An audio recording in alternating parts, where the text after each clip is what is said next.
This country is a treasure trove of incredible buildings, amazing objects and, of course, extraordinary people who have all helped make up our rich history. On Britain's Hidden Heritage, we've travelled the United Kingdom, visiting much-loved treasures, unearthing gems from the past as we go. Today I will be visiting one of the country's most beautiful grand buildings, the house that Queen Victoria called home. When you're in this room, there's a real sense of history. Claire Balding will be trawling through some of the 22,000 incredible items that were assembled by one of Britain's first extreme hoarders. Wow, there's uniforms up there. Now they look like Civil War. Absolutely. They're just amazing how well preserved they are. Charlie Luxton finds out that not all of our beautiful buildings have stood the test of time. I'll be in Scotland looking at a tale of two castles. They started life as equals, but their histories have been very, very different. This is the story of Britain's hidden heritage.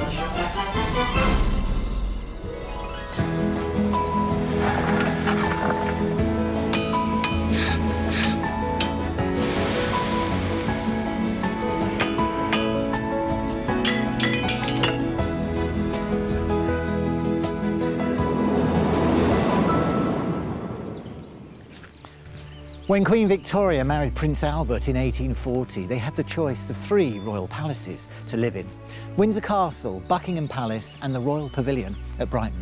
However, for this family-minded young couple, these 3 grand architectural delights were a little too much for them. What they really wanted, and to put it in the Queen's own words, were a place of one's own, quiet and retired. And so, using their own money, they came to the Isle of Wight and began to build for themselves their very own modern family home. Welcome to Osborne.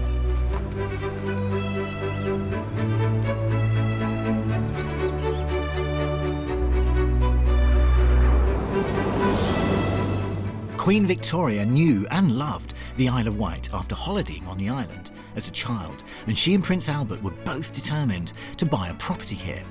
The island had everything they were looking for: beautiful countryside, the sea air, and above all, it was quiet.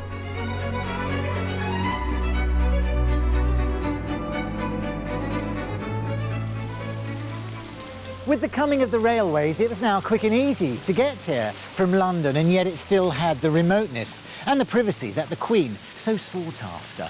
The Isle of Wight was, in short, the perfect antidote to court life and official duties, and Victoria and Albert could not wait to move in. Walk inside Osborne and you're instantly transported back to the 19th century and Queen Victoria's home very much as she would have known it, apart perhaps from an absence of servants, although it's certainly not short of staff. English Heritage have been managing the house since 1986, and it's a popular attraction with visitors drawn by the opulent interiors and by the opportunity to see firsthand how one of Britain's most celebrated monarchs went about her family life.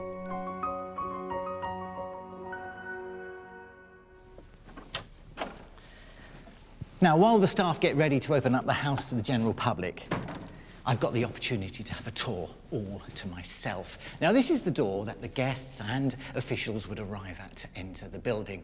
Once inside, you were greeted by what I can only describe as a sculpture court, a place to show off your latest acquisition of fine art. And the first thing you notice is a statue, a young Queen Victoria in classical costume by John Gibson. Prince Albert was very scholarly, keen to impress with his selection of classically inspired statues. Victoria, however, was quite the opposite. Her choices of artwork leant towards the sentimental. And here is a very good example of one such statue. This was her favourite pet dog. It was a collie, and he went by the name of Noble. And I think that is the most marvellous name for a royal dog, Noble. In fact, the whole house is full of clues that tell us about the relationship of the royal couple and their family life. Because what makes Osborne unique among royal residences is that it was not lived in before Victoria and Albert, and it was not lived in after. And that becomes evident as you walk around. Well, here we are in Victoria and Albert's drawing room, and it is a magnificent, grand room. This may be a family home, but this is a subtle reminder that it's the home of heads of state. And Queen Victoria herself described this room as extremely handsome, with its yellow damask satin curtains and furniture to match. We're surrounded by statues of the children, etchings done by family members, and photographs and portraits. It is unique, unlike any other royal collection, because what you see here has been collected in Victoria and Albert's lifetime by them. Nothing has been handed down from previous generations, and nothing has been added to after their death. And that's why everything here sits in perfect harmony. It was their choice. Now, one thing that really does arrest my attention are these magnificent chandeliers. There's 3 hanging from the ceiling up here. They're made by Oslers of Birmingham. And there's 2, a matching pair of pedestal chandeliers here.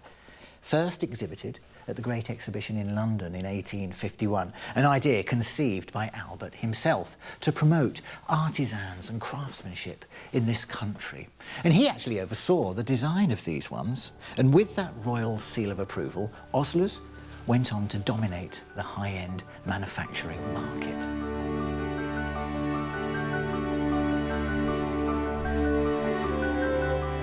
Perhaps to contemporary eyes, the interiors of Osborne look quite fussy. But take yourself back to the mid-19th century, and this house would have had an incredibly modern feel.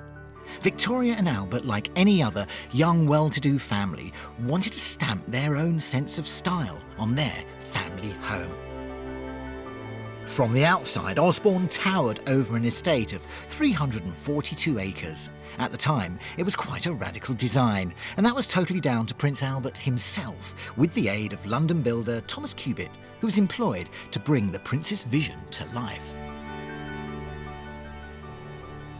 Looking at the house here now, you feel like you've been transported to the continent. It's got a very Italianate feel to it.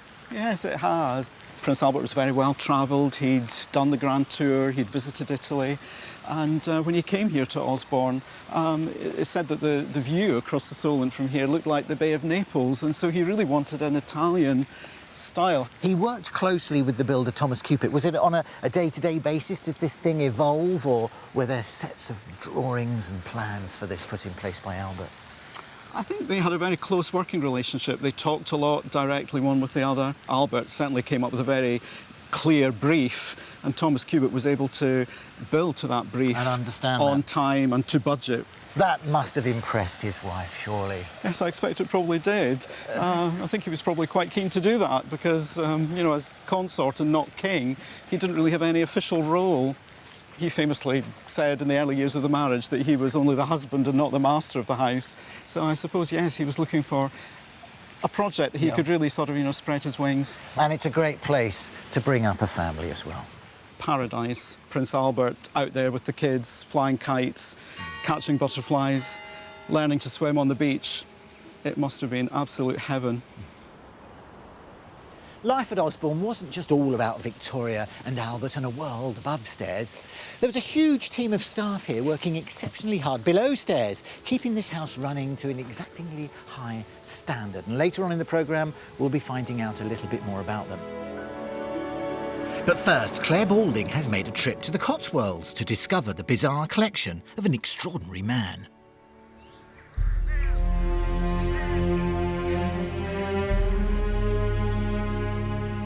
Britain's heritage isn't just about artefacts and architecture, it's also peopled with great individuals, men and women who have changed the world we live in or whose great creations have had an impact on our culture. Now, the man I've come to find out more about today operated on a somewhat smaller scale. His legacy didn't really extend beyond the limits of this Gloucestershire village, but step inside his house and you enter one of Britain's most extraordinary heritage treasures. This is Snows Hill Manor, and after the First World War, its celebrated owner was Charles Paget Wade. He wasn't an inventor, a politician, a scientist or a writer. No, Charles Wade was one of history's true eccentrics.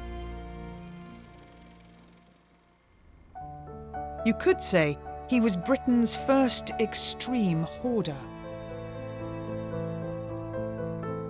But over his lifetime, he didn't just collect the detritus of daily life. He collected beautifully crafted objects whose origins not only spanned the world, but spanned all of history.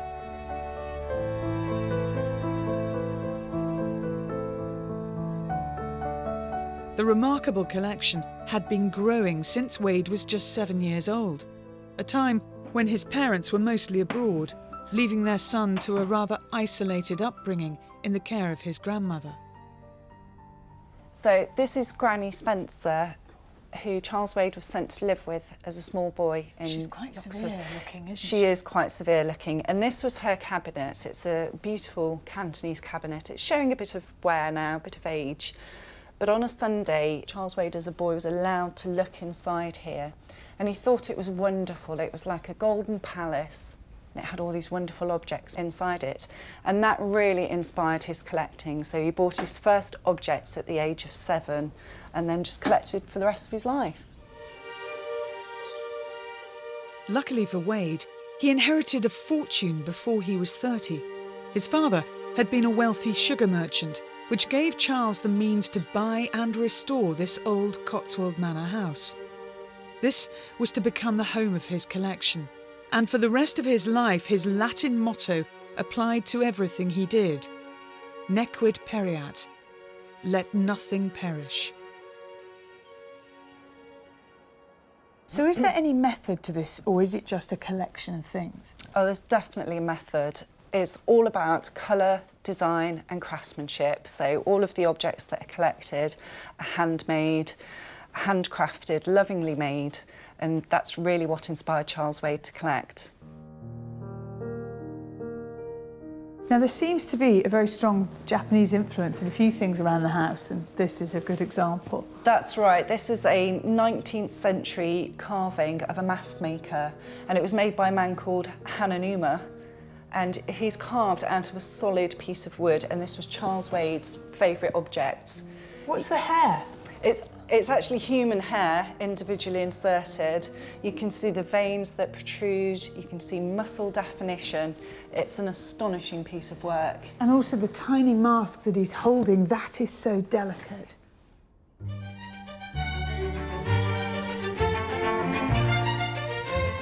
Charles Wade had the largest private collection of samurai warriors outside Japan. He had 28 of them in total, and the first one he got was by accident. He went into Cheltenham to get a washer for a tap, stopped at a hardware shop. The guy who ran the shop had one of these suits of armour by the counter, so obviously Charles Wade asked about it. He said, "Oh yeah, I've got a load more in the garden. My wife won't let me have them in the house." So he went there, bought 6 of them, and then added to the collection. They're so realistic, it's terrifying.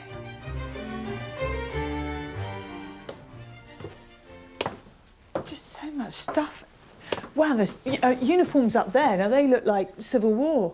Absolutely. They're Cromwellian armour, and they're just amazing how well preserved they are. Did he ever dress up in them himself? Oh, yes. Did he? Great sense of theatre about the house and about Charles Wade. It would be easy to discount Wade as a slightly ridiculous figure. Eccentric, certainly. But recently, an incredible new discovery has come to light. A set of Wade's personal sketchbooks were discovered in a damp cellar. Hidden for over 100 years, these worm-eaten relics go to show what an immensely talented artist and draftsman he really was. And I'm lucky enough to be one of the first to see them. And these were done around 1905 when he was working as an architect. He worked on Hampstead Garden suburb, so he worked with the firm of Parker and Unwin for a few years. But when obviously his father died, he inherited sugar plantations. That gave him the money to pretty much retire at a very early age and just indulge his passions. But for a man with few financial concerns, Wade chose to live a very simple life. Whilst he housed his collection in the main Snows Hill Manor, his living accommodation was here, a tiny cottage next door. This was a place free from all mod cons. There's not even a kitchen. Wade survived on the most basic of diets, boiled eggs and guava jam sandwiches. The hub of his world was his workshop, where he turned his hand to any craft or repair work that his collection demanded. On his death in 1956, Wade left Snow's Hill to the nation, a temple to his work and a quite extraordinary life.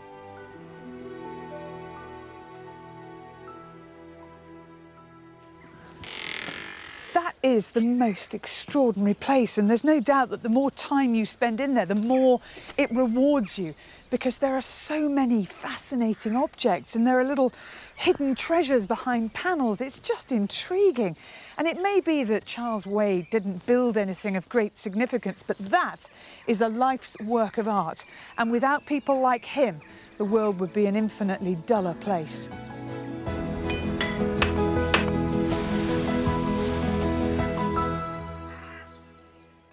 Later on Britain's Hidden Heritage, Charlie Luxton will be unearthing a long-forgotten ruin. It's almost like it's just gone into a very long sleep. But first, we're back on the Isle of Wight and Osborne, where my tour continues. The house today is in pristine condition, much as it would have been 150 years ago. Victoria and Albert were famously particular about the standard the house was kept in. But it wasn't all about regimental order. Now cast your mind back to the late 1800s. What would day-to-day life have been like for Queen Victoria? Well, as Queen, a good section of the day would be dedicated to official duties, meeting ministers and listening to royal advisors. But what about family life? Well, it seems both Albert and Victoria were delighted to spend as much time with their children as possible. But there's one thing that the family all enjoyed together, and that was the Magic Lantern Show. Ladies and gentlemen, here we go. The fun will now commence. Yes, ladies and gentlemen, I'd like to introduce you now to Bonzo the Wonder Dog. Here he is. Now, Bonzo is about to perform a remarkable trick. Bonzo will now leap into the air straight through the hoop at the word of command. 1, 2, 3, hoopla! Hey, thank you. Magic lanterns were hugely popular in Victorian Britain. Touring lanternists like Charles Goodwin Norton were regular entertainers for the royal family, and the Queen herself spoke fondly of them. Here's another character.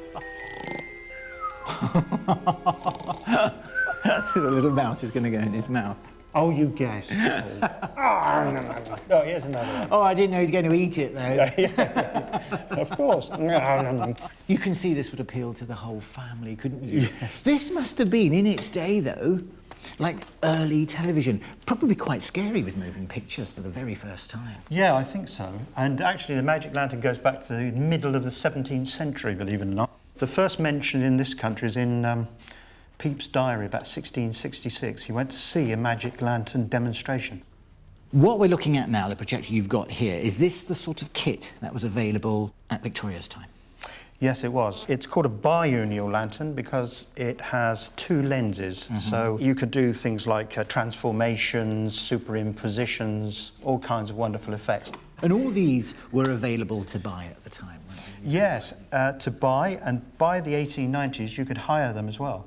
So if you had a magic lantern at home, you could go to a shop in the high street and you could hire your slides for a night.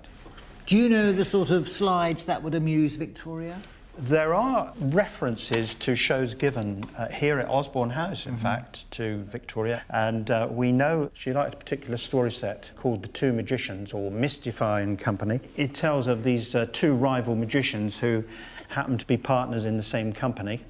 I say they were rivals, so they were constantly trying to come up with ways of getting the edge over their partners. The sort of thing that Queen Victoria probably would have enjoyed too are these sequences known as dissolvent view sequences.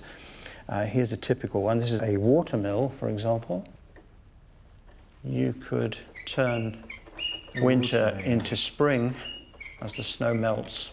Oh, look at that. And you can actually hear the mill wheel turning. You can. It's very clever. Because it's something today that we don't see very often, a magic lantern show, we're constantly looking at wonderful antiques and fine art of the period. But this really does evoke more, doesn't it? This really says it all.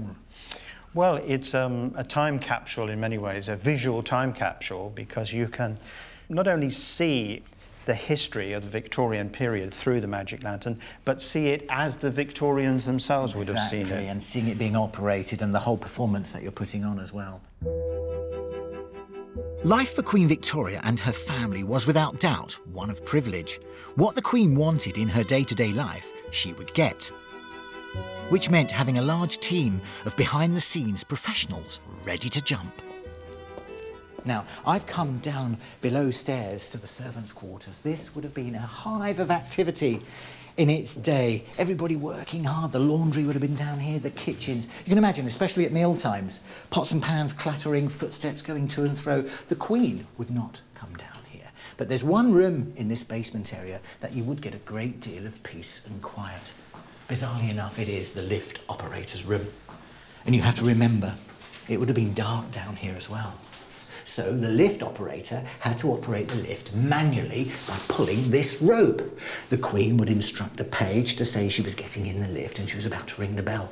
He would come charging down the stairs and tell the lift operator, who would have been one of the footmen, to get ready, the bell's going to ring, she's in the lift. And there you have it, ding, ding, ding, ding, one ring maybe for up, 2 rings for down, depending on which direction she was going in. It's not exactly state of the art.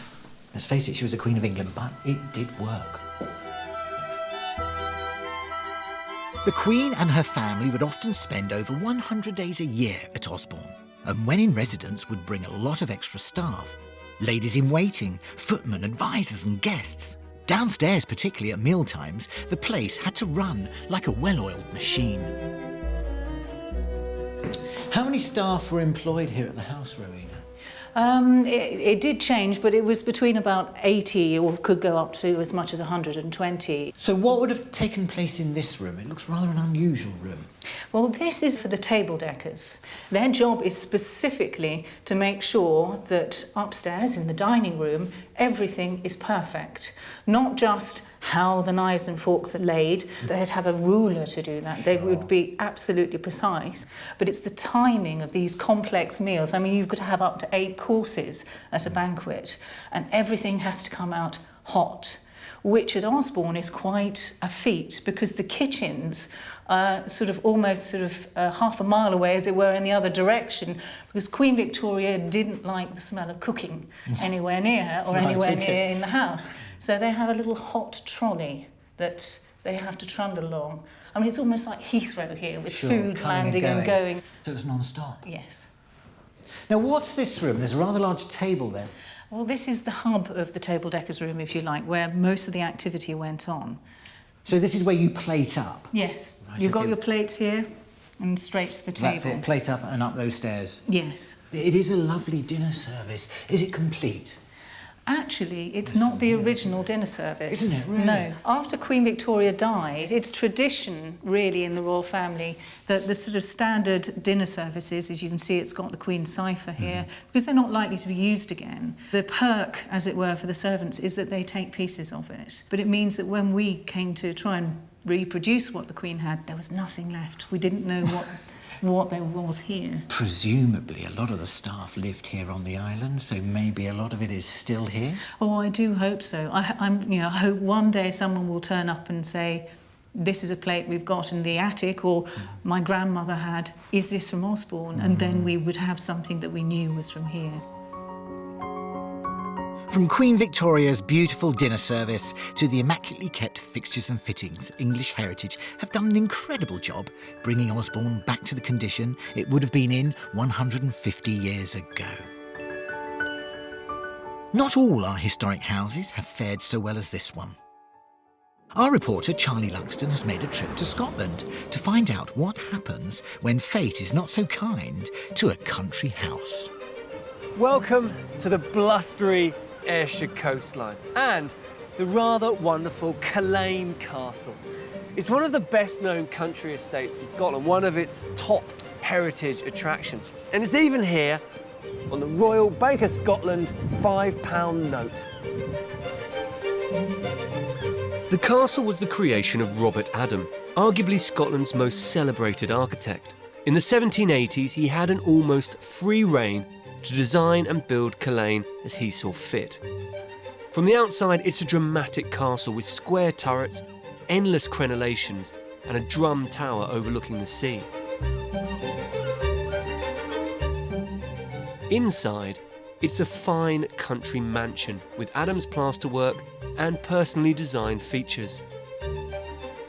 It's been in the care of the National Trust for Scotland since 1945, and they've been conserving, restoring it and publicising it since then. Its future is guaranteed, but Culzean Castle is just the start of our story.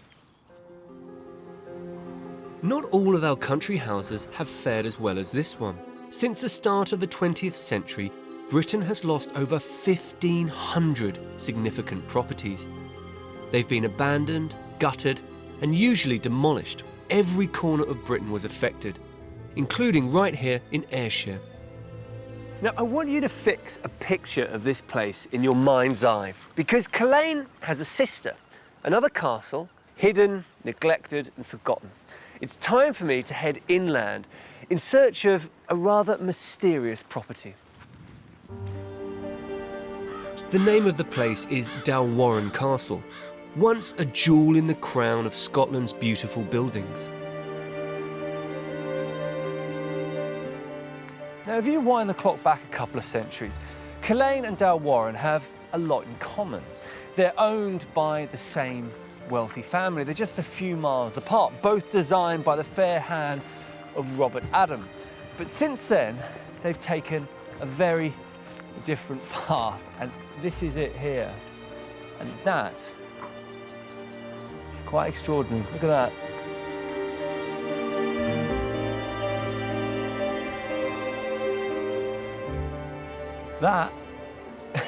That's amazing. I mean, it looks so perfect. I thought it'd be more sort of fallen down, more like a ruin, but actually the outside looks like it's all still there, but through the windows, you can see the interiors have totally disappeared. It's almost like it's kind of gone to sleep.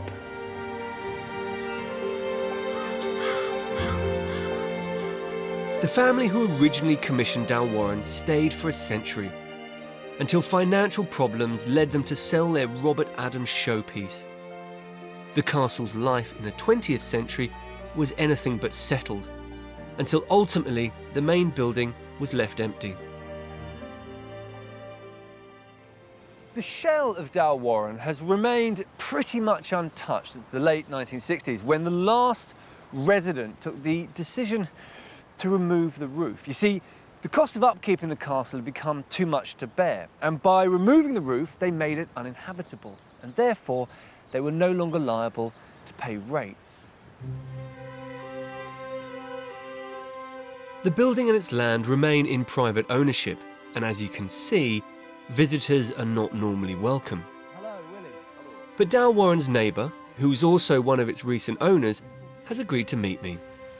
Well, my first connection to it was as a neighbouring farmer. Myself and my father at that time bought the castle and the surrounding land. It was really land I was looking for to expand the farming enterprise at the time. So you bought, how many acres did you get? 300. So you bought 300 acres and there just happened to be this massive castle on it, and that was yes. by the by. Did you use it for anything? Nothing at all, really. We used the coach houses and attached buildings across the courtyard.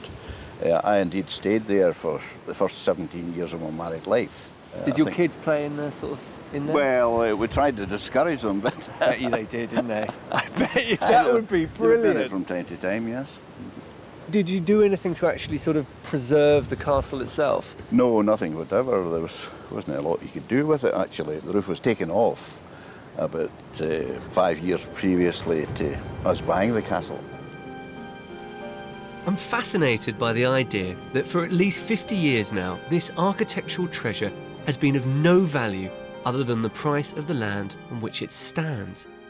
The exterior is clearly in the Robert Adam Scottish castle style, but it's often his interiors for which Adam is best remembered, and I can't wait to take a look inside today.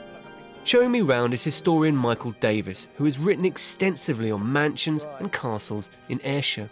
Oh, so the roof is totally gone. You can see, look, trees growing up there. Lath and plaster work is still there. Gosh, panelling, the half panelling. Look at that. Look at that.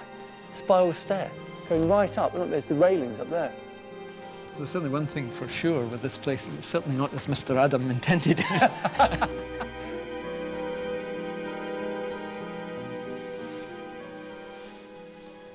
Well, this is very like Culzean, isn't it? Yes, it's like a miniature of the round room at Culzean. And what do you think this room was? This is a drawing room.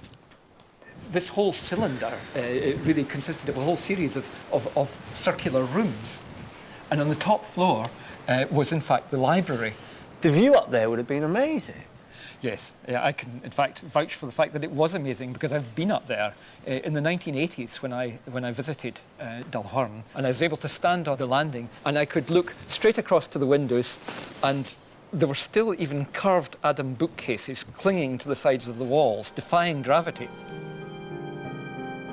We really know very little about the original interiors at Dalwarren.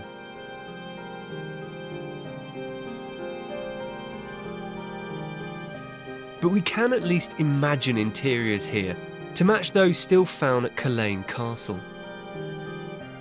including even perhaps Adams's oval staircase, a superbly theatrical centrepiece bathed in light pouring in from above. Charlie, this is a room you really have to see. Wow, that is a complete cantilevering 3-level stone stair, complete with tree. I mean, I don't think I've ever seen anything like this before in my life. It's extraordinary, isn't it? You can imagine this in rural Ayrshire, appearing in the 1780s, 1790s. This is really not cutting edge, isn't it? Yes. The neighbours must have come, and they must have been really jealous. But I mean, there's obviously something sort of slightly tragic about the loss of this piece of architectural heritage, but also what's left is kind of fascinating in its own way too. It's absolutely stunning. Yes, it is sad, but there's also an element to this castle which is absolutely spectacular. Fundamentally, the 60s, the 70s, and even into the 80s were really very bad for country house heritage. After the Second World War, society had changed. Wage costs were going up, and country houses were a thing that many people thought we would be best without, almost. It's a very different story here from Culzean, but it's a story, I think, which is worth telling. It's very much the story of all those houses which actually didn't make it. So what is the future for Dalwarren Castle? There's been grand talk of it becoming the centre of a golf resort, but we have to accept it may just remain a ruin at the continuing mercy of the Scottish weather. Is that so bad a thing, though? There's an architectural majesty about ruins, and they always tell stories of our changing times. The idea of the perfect country house preserved for all time is really only for the lucky few. For the most part, time cannot be stopped for country houses any more than it can for the rest of us.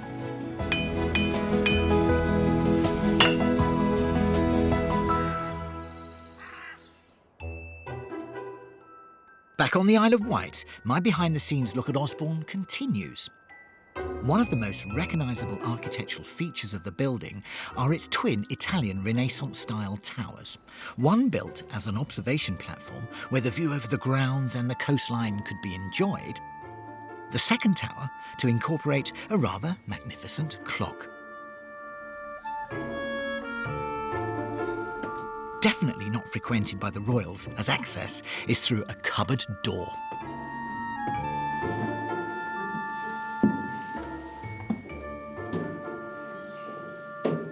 Well, here we are. This is what I want to see. We're almost around sort of 32 metres up in the air now, but I've come up to see this magnificent clock. Now, here, look. The maker's name, John Smith. made in 1777 for His Majesty King George III. Now, originally this clock was installed at Kew Palace, but it was brought here to Osborne in 1849. It had one dial back at Kew Palace, but Queen Victoria wanted 4 dials, so she had it altered because she wanted to see a dial on each elevation of this tower, so she could tell the time from wherever she was in the grounds. And the dials work, they're synchronised by virtue of this very clever mechanism that runs all around this tower, linking up the dials. Fabulous, and it strikes on every quarter of the hour.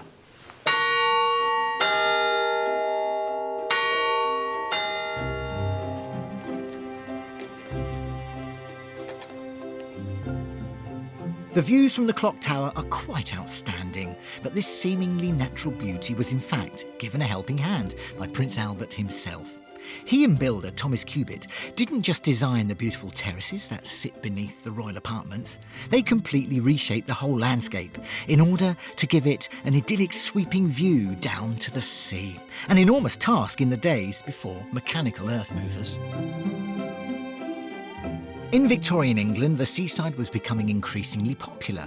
Now accessible with the invention of railways, people for the first time began to flock out of the smoggy cities and escape to the coast. Victoria and Albert were no exception. Although unlike most, they had their own private beach just half a mile from the house. Currently under restoration by English Heritage, this place gives a unique insight into royal family life. What would everybody be doing? I mean, obviously Victoria would be playing with the princes and the princesses down here. How would they enjoy their day? Well, we think that the royal children used to come down here very often with their governess, Lady Littleton, rather than with the Queen and Prince Albert themselves. And the Queen would often just sort of drop in to visit. She would go on her sort of rides or walks around the estate, and she would drop in to see how the children were getting on. And we know from sort of Lady Littleton's letters that the children loved collecting shells, digging on the sand. The usual things. The usual really. things that children do, yes. Yes. It was their first experience of the seaside. Well, there's a bit of restoration going on here with this alcove with all the scaffolding going up. Well, this is Queen Victoria's alcove by the sea. They started building it around 1865, and it was completed not until 1869, surprisingly enough. This is absolutely marvellous, isn't it? I like the mosaic work as well. There's a lot of detail here. There is. What would have been the value of this to Victoria? Well, I think she found this as a lovely, tranquil and peaceful place to shelter while she looked out to sea and sketched or dealt with her correspondence. We know she loved being in the open air.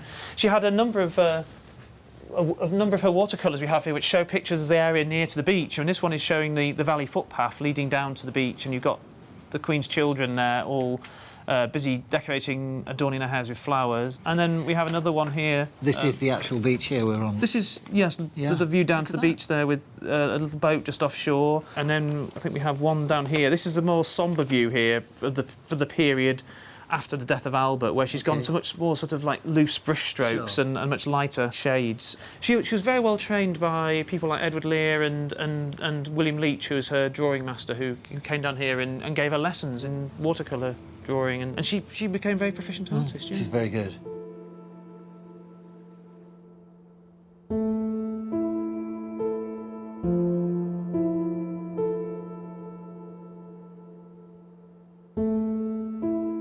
The last part of my tour concentrates on the final years of both Albert and Victoria.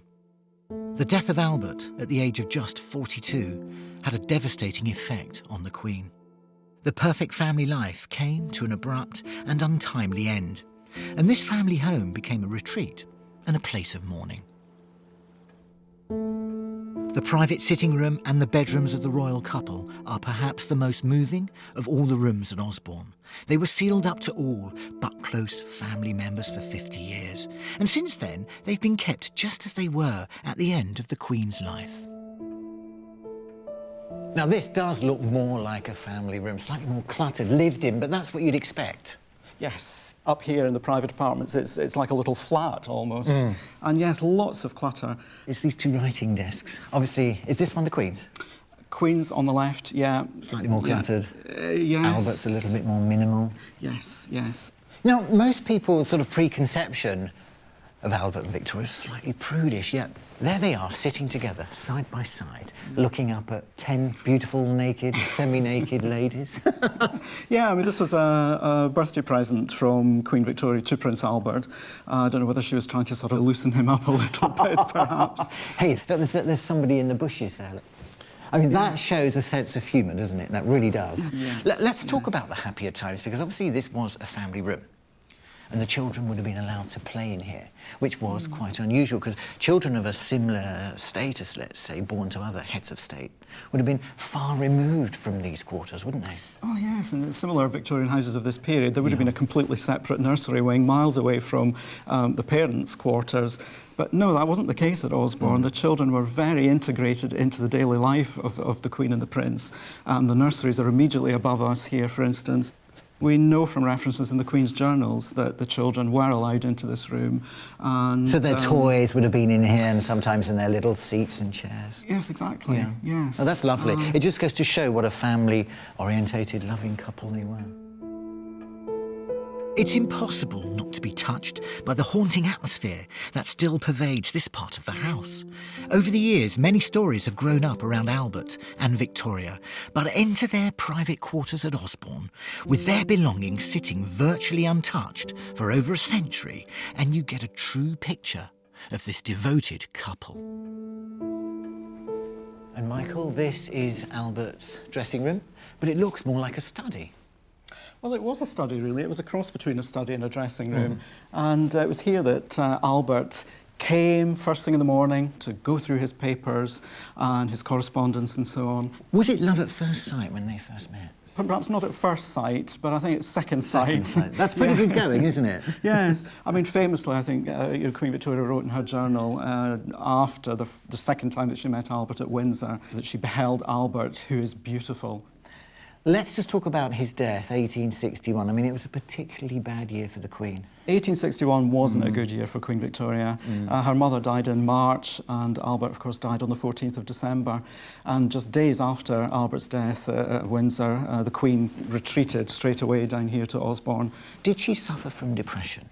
Yes, I suppose, yes, it's what we would now call, I think, recognised as depression, a sort of some kind of a breakdown, really, bearing in mind that the Queen and the Prince had hardly spent any time apart. You know, it was a very close working relationship as well as a personal relationship. And when that ended, I think the Queen was completely poleaxed and disorientated. I really think she didn't quite know how to go forward. But you can understand her coming back here, can't you? Just wanting to be surrounded by his things. You know, you can actually gain a lot of strength from that. I think that the Queen didn't, in a way, acknowledge Albert's passing. You know, I think she kept everything very much as it was in his time, including, indeed, in this room, making sure that his clothes were laid out every morning. And we know that also his bowl of water on his washstand was filled up with hot water every morning, as if he was just sort of about to come into the room. That's very touching. Throughout her widowhood, Victoria spent every Christmas at Osborne. In old age, rheumatism in her legs rendered her lame. Her eyesight was clouded by cataracts. And by the new year of 1901, she was confined to her room, feeling drowsy and confused. Today, that room, perhaps more than anywhere else in the house, tells us much about the married life and the final days of Victoria. This is the Queen's bedroom, the most private and important room in the house. And the first thing you notice is the bed. After Albert's death, Victoria always slept with a portrait of Albert on his side of the bed. And there's a little pouch there on the headboard. Albert always popped his watch in there before he went to sleep. There's something I want to point out, though. It's a little tiny plaque that Victoria had mounted on the footboard. It's a personal memorial, really. And it tells you the date they first slept together and the date they last slept together. But this is not just Queen Victoria's bedroom. This is where Victoria died in January in 1901. It was the end of the Victorian era. The things we associate with Queen Victoria, the Great British Empire, the Industrial Revolution, moving forward at full tilt, steam trains, steamships. It all happened in her reign. When you're in this room, there's a real sense of history. And we always associate Victoria in mourning, dressed in black. But for her funeral, she was dressed in white and purple. Although both Victoria and Albert adored their life here at Osborne, it held few charms for their children. In her will, she left strict instructions that the house should stay within the family. But no one wanted it. Perhaps it was too associated with their mother's death. Or perhaps the world had changed. The house that Victoria and Albert made so personal to themselves was no longer modern in the new era of the 20th century. The new King Edward VII presented it to the nation. It became a naval training school and a convalescent home, eventually opening to the public, much as it is today.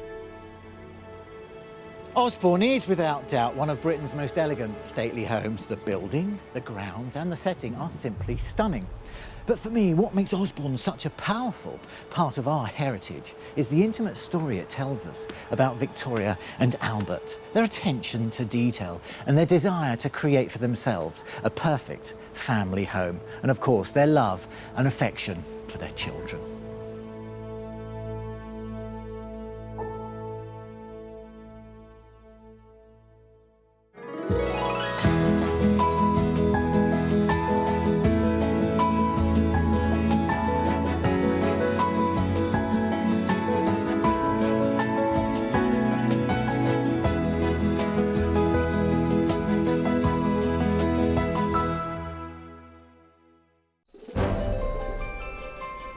From above, the British Isles are a patchwork of fields, towns and villages.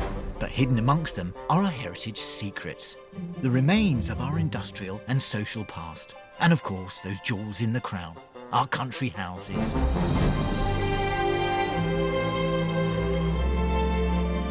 Today we're in Northern Ireland at one of our most important historic buildings. A stately home that was lived in by a family who, for 2 centuries, shaped the political landscape of the United Kingdom. The house has now been left to the nation, and I'll be finding out about its past owners and some of the treasures unearthed within.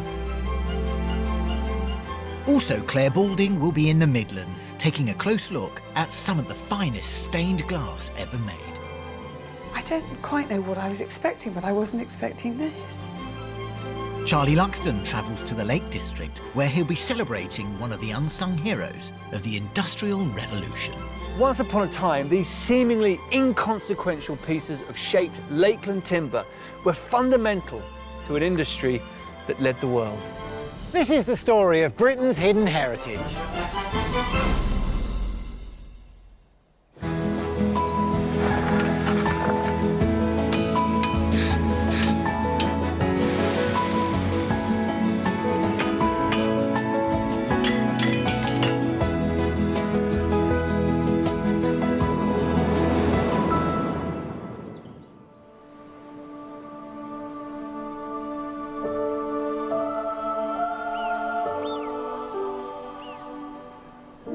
Situated on the tranquil shores of Strangford Lough in County Down, Northern Ireland, is a dark and rather dramatic greystone stately home that in its day has played host to prominent artists, writers, politicians and even royalty. Its gardens, which were planted up in the 1920s, are acknowledged as some of the greatest in the world. And yet to many, this place is unknown. So today I'm going to be finding out why this stately home has remained so enigmatic. Welcome to Mount Stuart.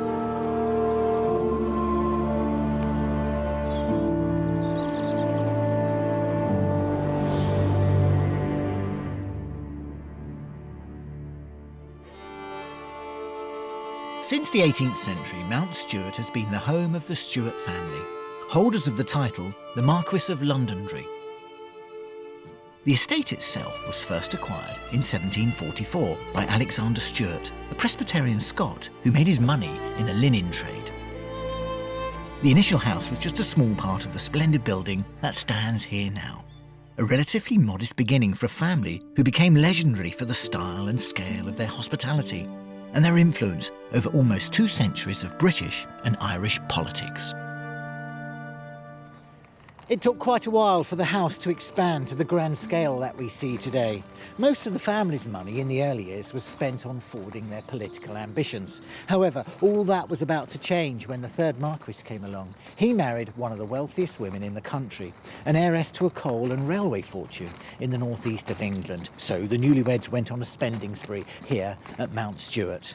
They wanted a house to befit their status, and one of the first additions was this enormous portico, big enough to drive a carriage under, something that would impress their guests.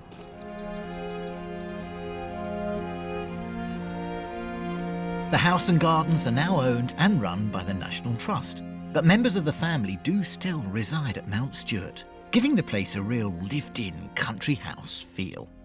The Trust's policy here is one of conservation, maintaining the house exactly as it was left. A wealthy family home with over 200 years of wear and tear on display. And although it may now be in suspended animation, keeping it that way is a monumental task.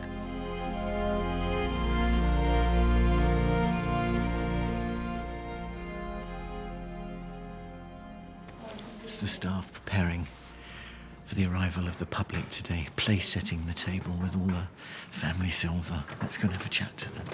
Hello. Hi. Hi.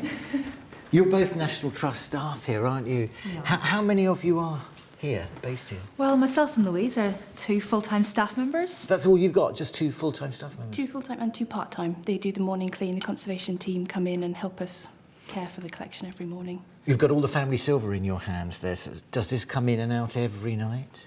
It does. For security reasons, obviously, it goes back in the Yes, safe. exactly. Yeah, absolutely. And also for conservation, so it's not left out. It's in specially made bags that we can just help care for the silver. OK, carry on, won't you? Let me stop you. Well, beautifully place set, Louise. Is this the family coat of arms engraved on the glass? It is. It's the Londonderry coat of arms with the L. We've got 2 different sets. There's 2 there, isn't there? I've just noticed that. Yeah, different eras. We've got different sets here coming together, but you've also got the double L's that have been embroidered on the napkins.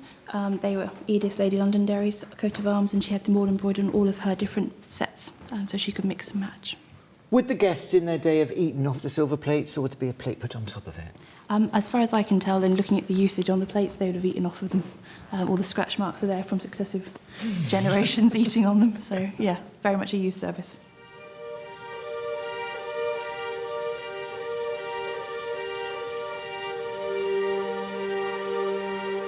Mount Stuart makes a strong impact on all those who enter. It's hardly surprising, as the whole point of the house was to impress. So who were the intriguing family who created the place? Gosh, Peter, this is incredible. I love this all. It's wow, isn't it? Yeah, this it has the wow double factor. height domed ceiling. Especially with all the light flooding in. Yeah, it's amazing. Why did the Londonderrys want to get involved in politics in such a big way? They're independently wealthy. They had everything going for them. Politics was power. And, you know, really the most famous of the Marquises of Londonderry was the second Lord Castlereagh, instrumental in the Act of Union, also heavily involved in the Congress of Vienna. Sure, so it was all about power, literally. It was about power and access to power at the highest levels. Yeah. King Edward VII and Queen Alexandra stayed here in 1903. The late Queen Mother, as Duchess of York, was here. And of course, people from the arts and the literary world. Gosh, a whole mixture, really. Absolutely, yeah. From cabinet ministers to military commanders, the Londonderry family bought, fought, or married itself into the upper echelons of British society. But always Mount Stuart remained the country retreat. From something very grand to something very subtle. I like this room. Is it a study? Indeed, yes, it was Lord Londonderry's sitting room when he came to live here from the early 1920s. Is that him there? Yes, that's him there, yeah. Good-looking couple. That's very clever. I've just noticed the shutters in the windows, look. There's faux spines of books stuck onto them. Yes, those sort of mock bookend shutters, Paul, when they're closed at night, create a sort of fabulous Oh, it looks like a library then, doesn't it, yeah. when they're shut? Oh, what are these? Guest books? Visitors' books here. This one actually commemorates the royal visit in 1903 of King Edward VII and Queen Alexandra. Yeah. And then in more recent times, From 1968. Prince Philip. Prince Philip, yeah. Wow.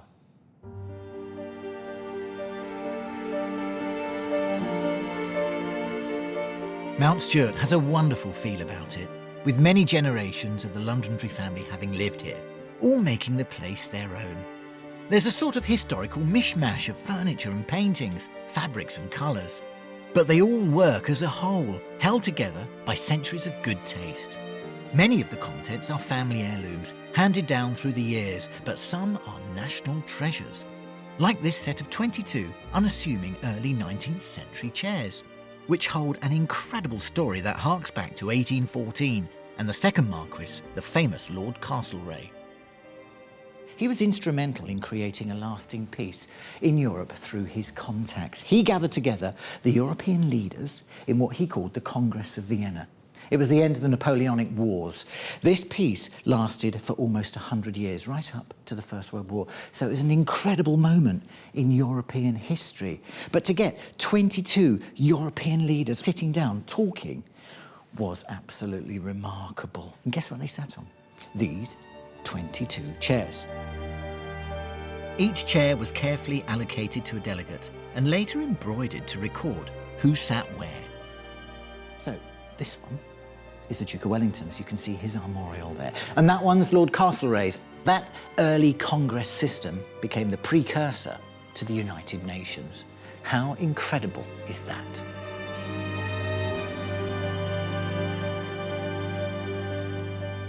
Later on, I'll be finding out about one member of the Londonderry family who was instrumental in bringing women the vote and somehow found time to create one of the finest gardens in the world. But before that, our reporter Claire Balding has been to the Midlands to find out about the race to save one of the country's greatest ecclesiastical treasures. Nowadays, Britain's urban skylines are crowded with magnificent architecture. But take yourself back a few hundred years, and the only buildings that towered over the rest were our mighty cathedrals, with their impressive spires soaring skywards and pointing to the heavens. Our medieval cathedrals were not just places of worship, but also tools of instruction, their statues and their stained glass windows telling stories from the Bible that an often illiterate congregation could understand.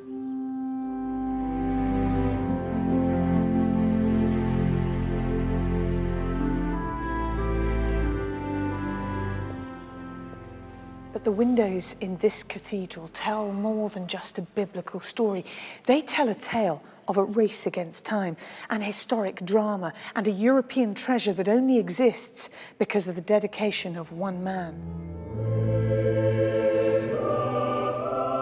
And the man I'm here to find out about is one of Britain's unsung heritage heroes, a man who saved one of the greatest ecclesiastic artworks in Europe and brought it here to Lichfield Cathedral for all to see. His name was Brooke Boothby, poet, translator of literature and patron of the arts. Boothby had the ambition to restore the cathedral in his beloved Lichfield, which had lost all its glass when it was smashed in the English Civil War. Brooke Boothby spent much of his adult life in Europe. In the early 1800s, he happened upon the Herkenrode nunnery, which had been dissolved and plundered during the French Revolutionary Wars. The Cistercian Abbey, 50 miles east of Brussels, had been all but destroyed by Napoleon's troops. However, Boothby discovered that the abbey's stained glass windows, which dated back to the 1520s, were miraculously still intact. They'd been created by artisans at the very top of their trade, and when Boothby saw them, he realised their historical and artistic importance, immediately sending word to the Dean of Lichfield. And these are the These letters. are some of Brooke Boothby's letters, and this is the one that he first wrote, and you can see wonderfully, "My love for a place which I consider with the affection of a second home induces me to trouble you, my dear sir, one of the many fine churches or monasteries which have been destroyed. One has been fortunately preserved. I have contracted for the purchase of 17 windows of what appears to me the finest painted glass I have almost ever seen, which I should greatly desire to be placed in your beautiful choir. Gosh. Is there any record of how much it all cost? Yes.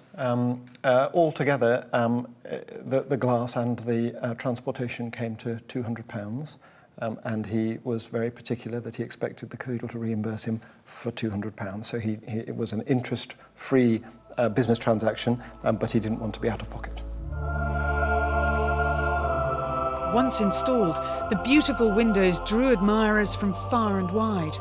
But were you to arrive at Lichfield to see them today, you'd be sadly disappointed.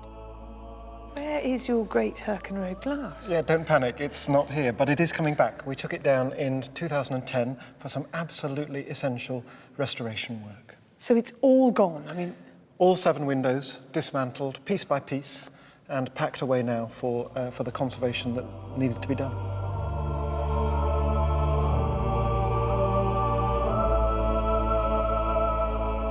over the centuries, the wind and rain had taken their toll on this world-class treasure. So the Herkenrode glass has once again had to be dismantled, and this time taken to York, where each and every piece is undergoing extensive renovation. Keith, hi. Finally get to see it. Wow. I don't quite know what I was expecting, but I wasn't expecting this. Well, this was work that was done, at the height of the stained glass period. I wasn't expecting a lot of nudie bodies, but it's very beautiful. Well, this is very much part of a religious scene. This is from the Last Judgment.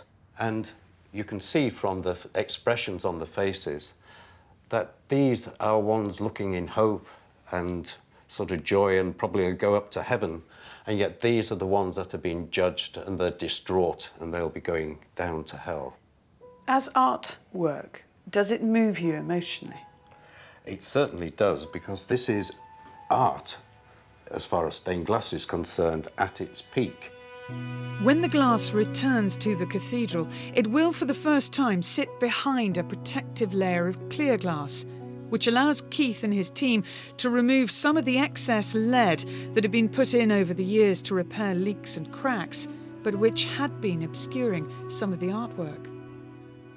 The actual leading is in a sound condition, so we're not re-leading the windows, but we are cleaning them and we're taking the opportunity of actually removing some of the past repairs that were done. And then pieces at the edge were able to remove and take out the leads completely and glue the two pieces together. So we're edge bonding, cracked pieces and removing leads wherever possible around the perimeter of each panel.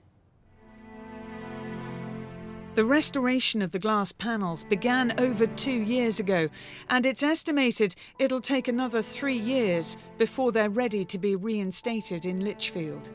Now, it's not just a case of repairing the lead and cleaning the glass. These are incredibly intricate works of art, and over the centuries, some of the original brushstrokes have been lost. So the artists here are using both their knowledge of the historic methods of the time and their own artistic skills to replace the finer brushstrokes. Helen Whitaker is the artist who's been entrusted to restore the delicate Renaissance brushstrokes to the former glory that so captivated Brooke Boothby when he first saw them at Herkenrode Abbey. How do you assess this as a work of art, and how good is it? I mean, this is absolutely exquisite painting. It's not only free, it's bold, it's confident, and it's just full of life. I mean, I can well imagine that Boothby was quite drawn by this. You're tracing over lines that are there, but presumably in some cases you're having to invent. No, I mean, fortunately, we can actually see the ghosting lines underneath that give us enough information to actually, trace those lines that were originally there. And what's beautiful is we're actually bringing back what they probably envisaged when they originally did it. And I don't, this isn't meant to be a disrespectful question, but why did they bother being so intricate with the faces when once it's up in the cathedral, nobody's really going to be able to see them? As a craftsperson, and I'm sure it was the same then, you love your craft so much that you want to do the best you can for it. So every piece is a jewel and it's treated like one. So I think that, you know, the detail was there, and it didn't actually matter if no one could see it because the quality was there. In terms of the colour of the paint and also how it's made, are you making it up yourself every time? Yeah. I mean, what we are using is they used oxides in that day, and we're pretty much recreating the colours with the oxides. Obviously, we're not firing this back painting onto the glass, but the colours we're matching up by various samples, so we're trying to get it as near as we possibly can. Brooke Boothby was an extraordinary man. The lengths he went to, even in the midst of war, to save the Herkenrode glass that he had discovered and bring it back here to his beloved Lichfield Cathedral.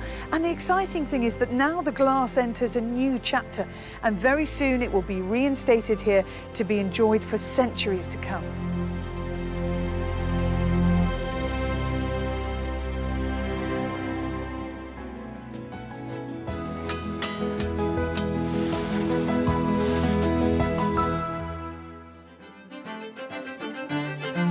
Later on Britain's Hidden Heritage, Charlie Luxton will be visiting a Victorian time capsule that harks back to the Industrial Revolution.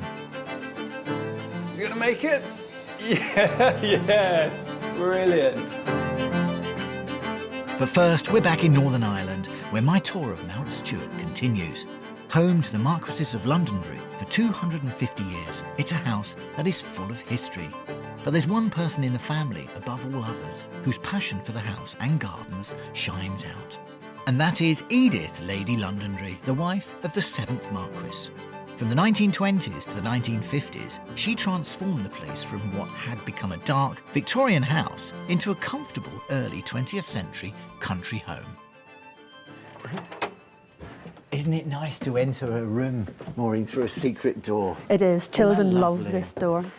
Yes, Edith loved this room. This was her sitting room, the best light, the south You can follow it facing around west. all day long, can't you? And the gardens are all around you here. But it's as if she's just gone out and she's going to come back in. Yes, anyway. all her books are here, her desk, her gardening table, all the little mementos, photographs. Yeah, everything that you would associate with your own home, just on a larger scale. Everything about this room is charming. I would imagine when the shutter goes up and that crystal chandelier shaped like a ship at night time looks like it's floating on the lock. That was the idea. Yeah. That was the idea. Who's this gentleman here? This is Charles, Edith's husband, the 7th Marquess. Okay. In the 1930s, he was Air Minister in the British government. Was he? Yeah. Flying was his passion. He was responsible for the development of the Spitfire, the Hurricane radar. Well, that's incredible. Yeah.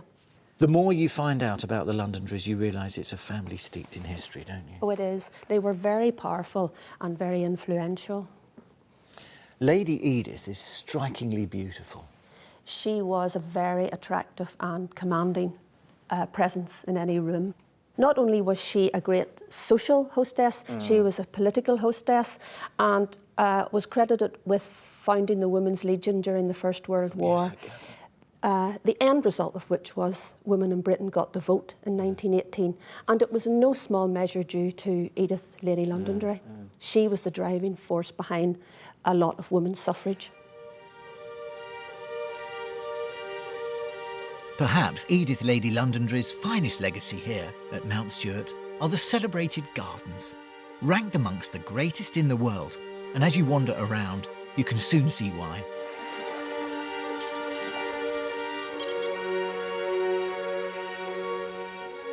When Edith first saw this place, she found it rather damp and depressing, but she began to realise its potential. She fell in love with it, and during the 1920s, created a horticultural masterpiece.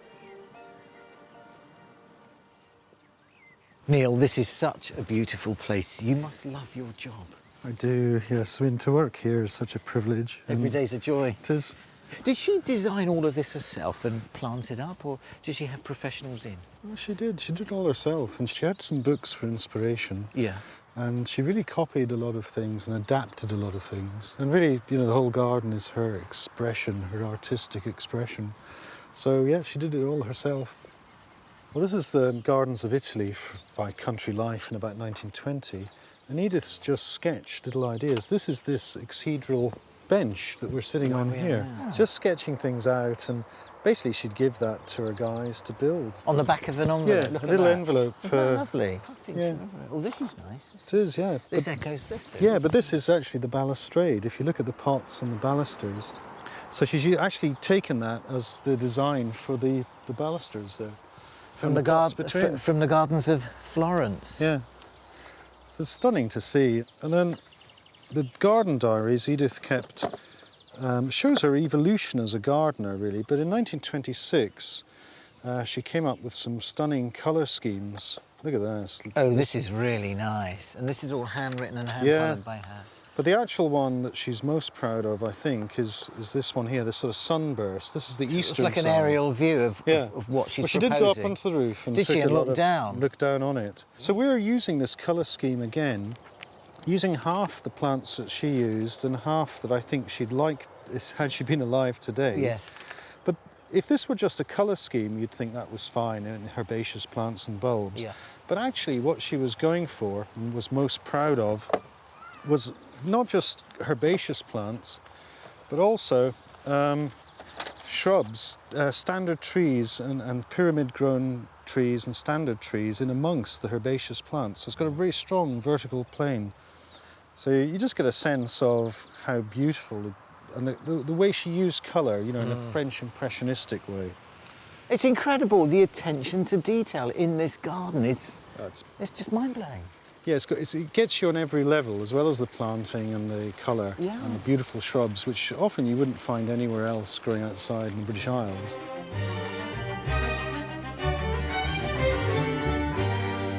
One of the most notable features of the gardens is the summer house, known as the Temple of the Winds. It has one of the most extraordinary interiors, and later on in the programme, I'll be paying it a visit. But first, our reporter Charlie Luxton has been to Cumbria in search of a small but perfectly formed object that really did have a big impact on the Industrial Revolution.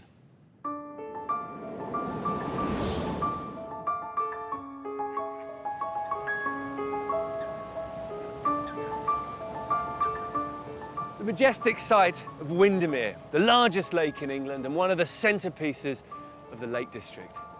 People come up here to walk and climb and just soak up this beautiful scenery. Today, the lakes thrive on one thing: tourism. But 150 years ago, priorities here were rather different, and it was only the odd writer and artist who came here to admire the landscape. Whilst William Wordsworth was penning his poetry to the north of Windermere, the hills and valleys round here started to buzz to the sound of a new industry, based totally on these bobbins. Simple wooden reels, but they were central to the Industrial Revolution. And the Lake District made them in their millions. Nowadays, the word bobbins can be a bit of a joke, but in the 19th century, it was anything but. The bobbin is a forgotten giant of Victorian Britain, absolutely vital to industry, nowhere more so than in the cotton spinning factories of Lancashire. These multi-storey mills were the largest in the world, each with thousands of spindles. Each spindle demanded a constant supply of bobbins. And just a few hundred metres from the banks of Lake Windermere is Stott Park, now the only surviving example of a lakeland bobbin mill that once would have supported the cotton industry. Like the bobbins themselves, Stott Park seems a rather humble and quaint place, and today it blends beautifully into its tranquil woodland location. It is an absolutely incredible place, this, isn't it? I mean, it's like, it almost feels like it's unchanged. Well, it's unbelievable, really. It was built in 1835. There's an extension through there which was done in 1880, 1890. But after that, it's just run as it is till 1971. I imagine you need quite a lot of bobbins for the size of the textile industry that we had. In Oldham alone, there were 20 million bobbins. On machines? On machines in Oldham, yes. And how many bobbins could this place make? This place could produce up to 250,000 bobbins a week. Wow. The industry settled here because it was so close to the giant mills of Lancashire. But the lakes also meant Mother Nature could lend a hand. Local woodland provided the key bobbin ingredient: timber, birch, alder and ash. And the fast-flowing water meant power for the machines. Within 50 years of opening, though, Stott Park took production to a new level. The water wheel was out, and in its place, a newer innovation: steam. So this engine arrived in 1880 from Yorkshire, where it had already had a previous life pumping water out of a coal mine. It's now running at about half the speed it would have done in its prime, and even then, it only produced about 30 horsepower, which is about a third of the average family car. But that was enough energy to drive all the saws and all the machinery all the way through the factory. Amazingly, that machinery is still here and still working, which gives me the chance of a bobbin-making lesson with Stott Park guide Tracy. The lakes once produced 260 shapes and sizes of bobbin, but I'll be concentrating on just one rather modest effort. In the 1880s, the main work took place in the new lathe workshop, and 130 years later, that's exactly where I'll be working today. I've never seen so many belts before. Look at all the belt drives. It must have been quite dangerous. It would be, yeah. There were no guards in any of the machines, the walkways, or the belts, so yeah, you had to be very careful. So this wouldn't have been here? No, there'd be nothing like that there. So how did you know where to go? Well, they were very clever about that because of the amount of bobbins that they made. The floor level was about this high, right the way around the workshop to wound shavings. And they used to just dig out channels to get their access through the shavings. And if you always walked in a channel, you never walked into a moving belt. One of the most ingenious bits of kit is this 1860s semi-automated drill. The drill bits have been removed, but the mechanism is in perfect order. When the wood's been bored, you just take that bored wood off and then replace it with fresh wood to be bored. I mean, the ingenuity is just extraordinary, isn't it? It is, very clever. Automation, though, meant that this machine could be operated by apprentices. Boys aged 8 or 9 were brought in from Lancashire workhouses. At first, they would simply strip bark and prepare fresh logs, but by the age of 12, they were operating machines like this. 12 hours a day, 6 days a week, a pattern that would continue for years.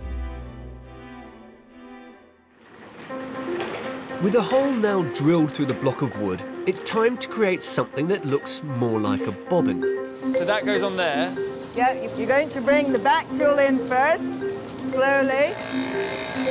When do I stop? You keep going, do it a bit harder, Whoa. that's it. Now bring the front tool forward to cut out the barrel shape. There we go. That's it. Whoa! So that's it? That's it, the roughed out bobbin. This is beginning to look more familiar, but a separate lathe is required to achieve the finished shape. Hey! And look at that! One finished bobbin. Look at that! We've made a bobbin! Hey! Yeah. This mill isn't just a museum. There's real history within these walls.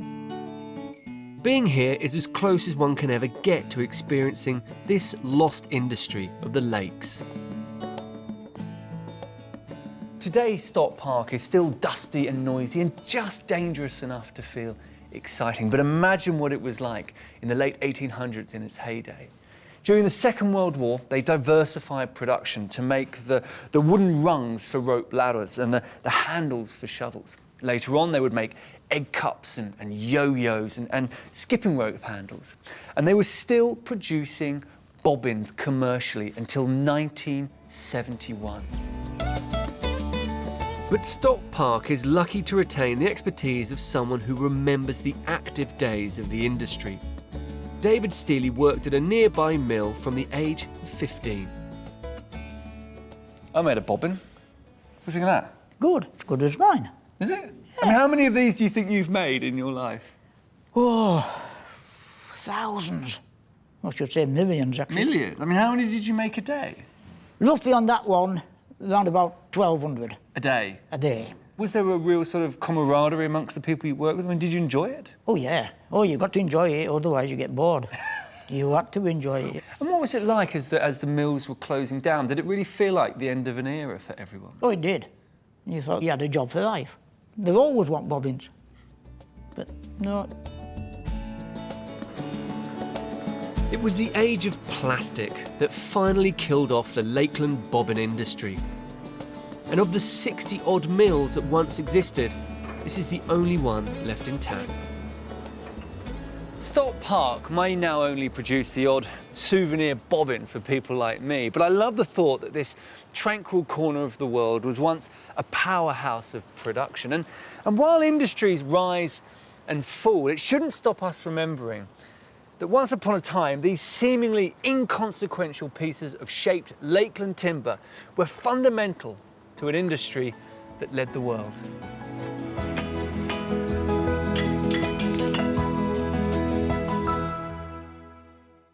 Back in Northern Ireland, and my behind-the-scenes tour of Mount Stuart continues. What makes this place so special is that it doesn't feel like a museum. It really feels like you're walking around someone's home, just like one of the many house guests who were entertained here over the years. Well, it's a real treat to explore the house. I like being nosy. It gives me lots of inspiration. Now, the whole house, in fact, is full of the most wonderful fine art and antiques. Everybody in the family throughout their history had an exceptional eye and very good taste. A lot of the furniture here was brought from their London residence. One of them was this bed. And it's got that sort of shabby chic look to it, a real sense of sort of faded elegance and a continental feel with this overhanging canopy with the family coat of arms up there. I like the fact that it's bruised and it's chipped and the gilding's flaking off. It gives it, like the rest of the house, a real sense of theatre.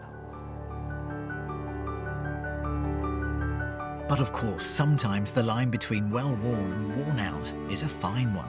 And like any historic home, Mount Stuart has suffered over the years from age. Recently, when cracks started appearing upstairs, an investigation found that a main supporting beam had started to give way, leaving the house requiring extensive work. And that, in any listed building, brings up the ongoing debate: restoration versus conservation. Bring a house back to how it looked when it was new, or leave it exactly as it was found in all its faded glory. Well, Joe, you must see firsthand the problems, the structural problems here at the house, because you're the surveyor for the National Trust. Yep. I have, over the past few years, I've actually seen the conditions getting gradually worse and worse. And it came to the point there basically last year where we felt something drastically had to be done. And I guess this is where it gets difficult, because it's sort of conservation against sort of restoration, really. There's only so much you can do, isn't there? There's only so much you can do, because we're a conservation charity. Yeah. So our primary aim is to conserve what we have. Yes. But at the same time, we can also take the chance while we're doing the conservation work to do some restoration work as well. But it's not just the structure of the building that is suffering from the elements. The contents of all the rooms also require monitoring, as they too are starting to feel their age. Now, there's one thing in common that all of our historic houses suffer from, that's wear and tear, and of course, light damage. Now, here's a wonderful example of what sunlight can do to an object, especially right here underneath this light scoop of the lantern up there. Look at the colour of it. You can see it's particularly quite faded, but if I turn it around, like that, look, there you are. Look at that vibrant hue of blue. Isn't that gorgeous? That's exactly how it would have been in 1750 when this chair was made. So you can see there are two choices, really. Restoration, complete reupholstery, or conservation. And in this case, it's got to be conservation. It's now being carefully monitored, so it won't get any worse. But looking at this, you know, it just is such a loved chair. It has been used. There's wear and tear on it. You see here, look, where it's starting to sort of pull apart there. That's somebody's neck and that's somebody's shoulders there rubbing against it. It just gives us a picture of the social history of how it was used. It's had family ownership and it's been well loved. When the same family live in the same house for many generations, furniture and belongings inevitably begin to accumulate over the years. Mount Stuart, with its many rooms, has become a treasure trove of unopened boxes and unseen artefacts. The cataloguing of the contents is an ongoing process, and almost every week brings a new and exciting find.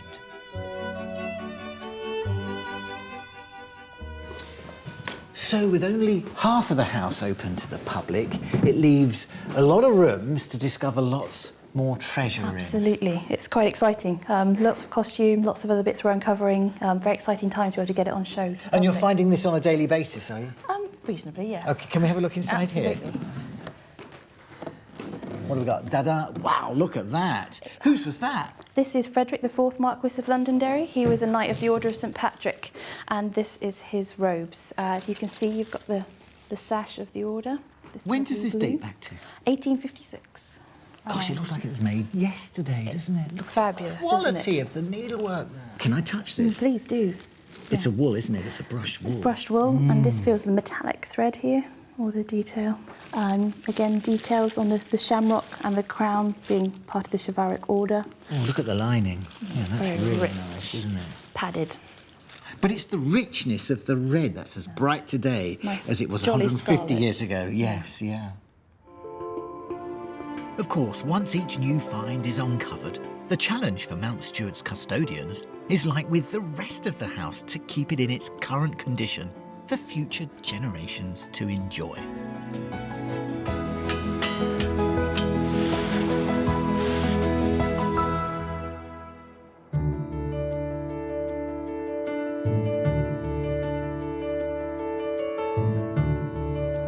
For the final part of my tour at Mount Stuart in Northern Ireland, I've saved one of the highlights, a place that is not usually open to the public.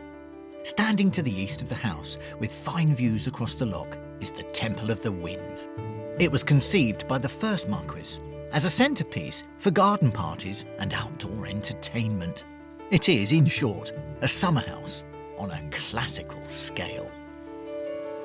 Well, it looks like I'm standing at the entrance of a very grand country house with fine architectural detail, fluted columns and Corinthian capitals. And if you think the outside is exquisite, wait until you see the inside.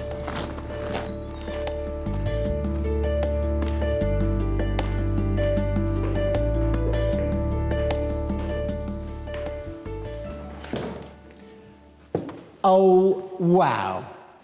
Gosh, what a summer house. What a party place. Could you imagine dancing and drinking and partying underneath that flickering light? My word, and look at the ceiling. Look at the intricate detail in the plasterwork. That's by William Fitzgerald, a local craftsman, a man at the top of his genre. What a floor. I don't think I've seen anything as good as that in my life on a floor. Again, by local tradesman, John Ferguson. Mixed variety of woods here. Mahoganies, walnuts, and the lighter detail, this blonde wood, well, that's a holly. So you've got wonderful variegated hues and great depths of colour and beautiful, rich patination all over this floor.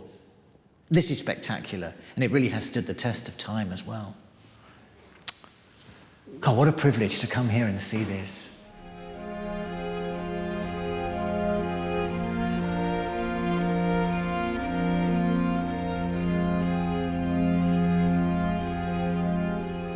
Well, the Temple of the Winds isn't the only tower on the estate. In fact, it's small fry compared to its bigger brother, which is all the way over there. Look at that. Can you see it? Just sticking up on the highest point of land.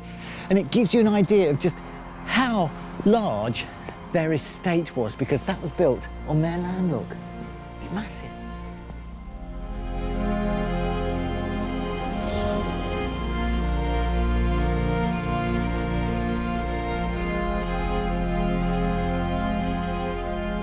Scrabo Tower was built in 1857 as a memorial to Charles Stuart, the third Marquis.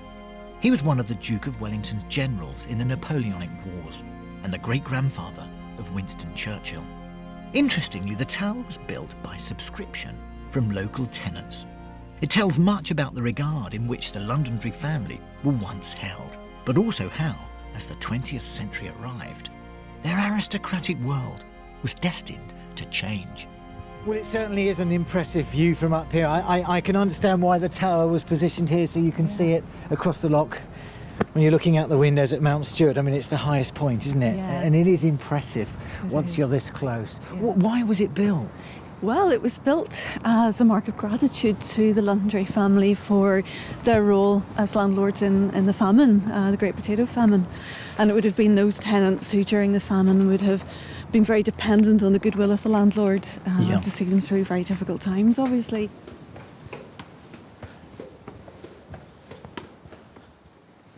Well, we're nearly there, are we? Yes. Do you know, it's built like a fortified building. Meant to last. Yes. A monument forever. Yes, and it looks like it'll be here for a while. Look at that view. So you can see all the land that the family would have owned. Were they popular further afield, or was it more about political divide? Well, yes, in many ways the history of the family has always been about political divisions.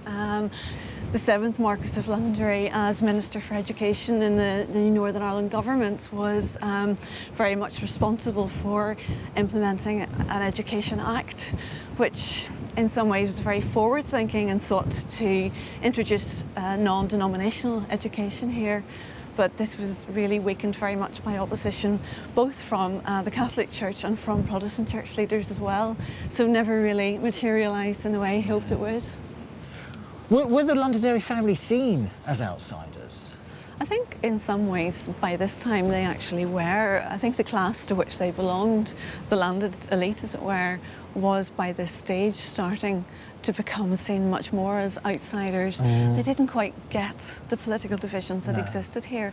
So, did this place do its job? Are they remembered and remembered fondly? They are certainly remembered. Most people in Northern Ireland would be familiar with the name. I don't think most people would really associate this tower with the Londonderry family, and certainly when a lot of people look at this they know it as a landmark, but in terms of remembering the famine, remembering them as landowners in this area, I think that's very much a part of history and not very much something that people are conscious of today. Inevitably, as the 20th century progressed, the Londonderrys became increasingly detached from the political system. The cost of running their many stately homes and the burden of death duties meant that bit by bit the estates and their contents were sold off, including their beloved country retreat here in County Down. For nearly 2 centuries, the Londonderry family were at the very heart of political and social life here in Northern Ireland and Britain. The family may now have lost its influence, but Mount Stuart, with its remarkable country house collection and magnificent gardens, stands as a lasting testament to this remarkable dynasty.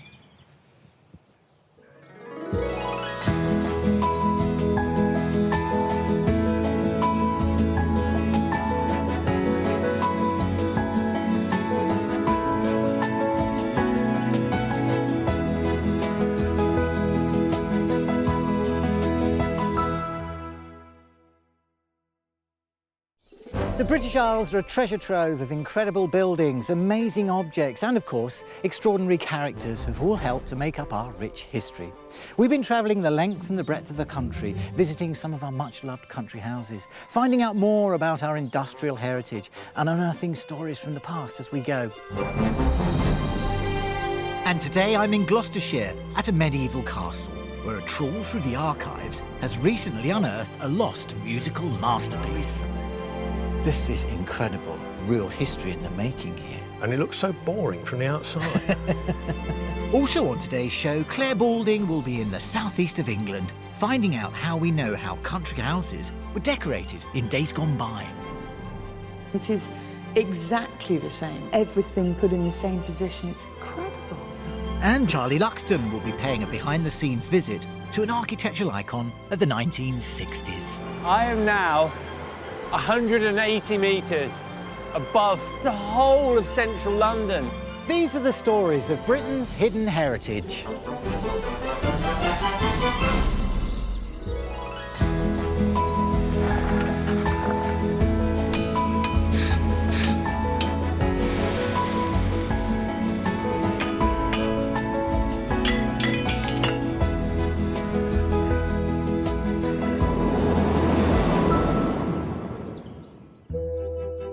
Being a feudal baron during the Middle Ages could be a risky business. Upset the king and you just might lose your title or your land, or if you're really unlucky, you could end up losing your head.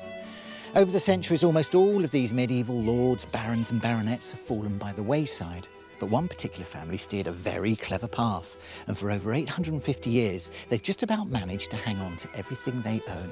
Now, the Berkeley family, and this is their home. They're still here today. Welcome to Berkeley Castle.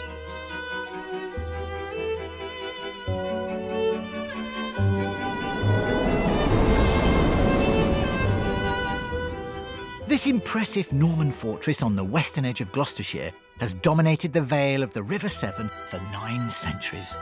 Its strategic importance may have faded away many years ago, but its rugged presence still impresses to this day. Built to hold the western defences of the Norman kingdom, the stone keep was begun around 1150 by the first feudal lord of Berkeley, Robert Fitzharding. The castle was a reward from Henry II for assisting him in battle. From the very beginning, the lords of Berkeley wielded great power. They were all military men, warriors who fought in all the major battles throughout the Middle Ages and beyond. And they fought with bravery at Bannockburn, Crécy, Poitiers, Culloden, and the list goes on. They were also great statesmen, successful farmers and shrewd businessmen, always eager to lend money and military might to a succession of kings.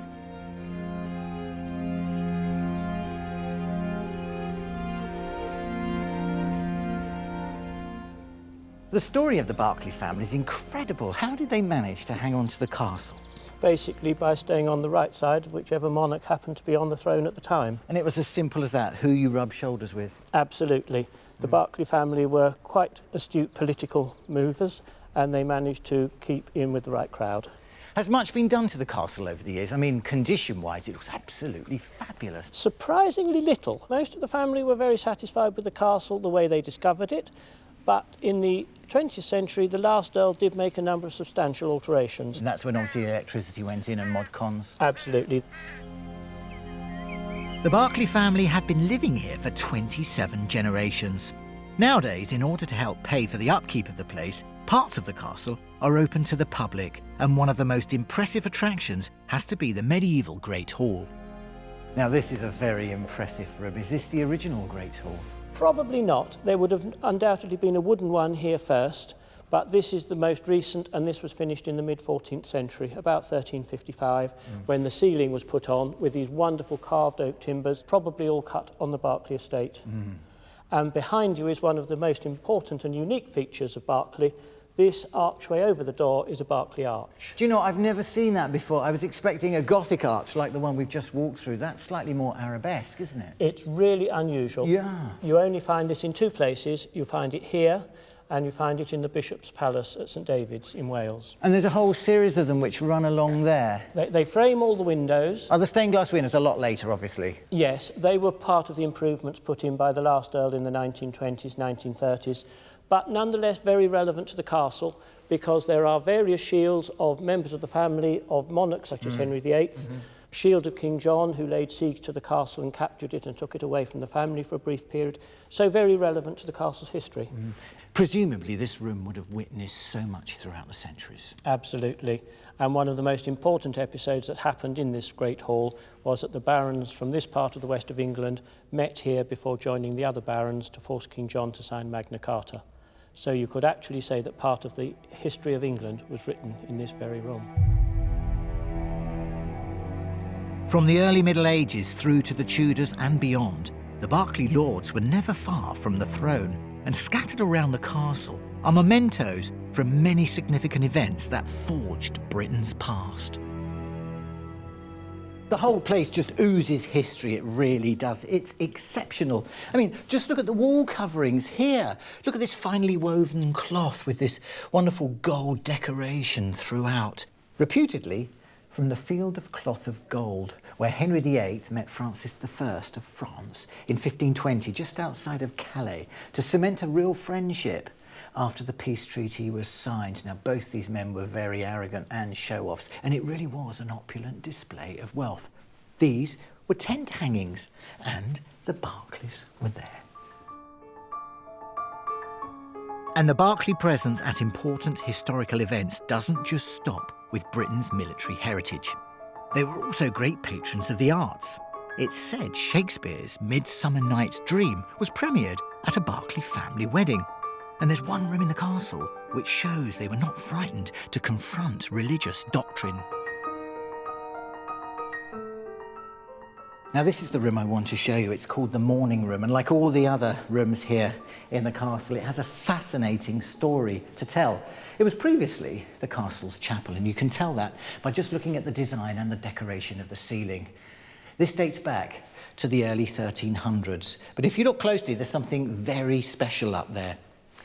Up there, written all the way along there, are verses of the Bible. Now you're probably thinking, what's so special about that?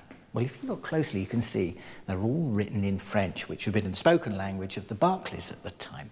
It marks the beginnings of the Bible being translated into a spoken common language, which, at this particular time in history, would have been strictly forbidden by the Pope. So this is one of the very earliest attempts of doing that. And it was translated by a Cornishman, John Trevisa, who was born in 1342. And he ended up being the castle chaplain here. All of this predates the Protestant church by a good 200 years. So no wonder it's been painted over and hidden and then scraped back to be revealed. What you see here and in the rest of the castle are significant points in British history. Very powerful stuff. So significant a historic site is Berkeley that for the last 6 years it's been the location of an important archaeological dig. And later I'll be joining in to see what finds have been unearthed. But before that, our reporter Claire Balding is in London to check out an incredible archive that has helped to save some of our most beautiful historic houses.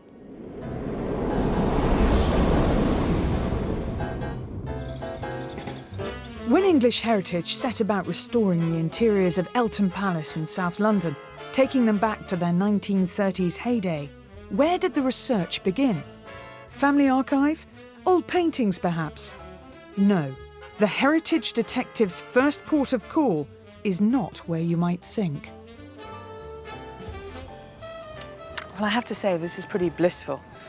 Lovely spring day, cup of tea, and a copy of Country Life.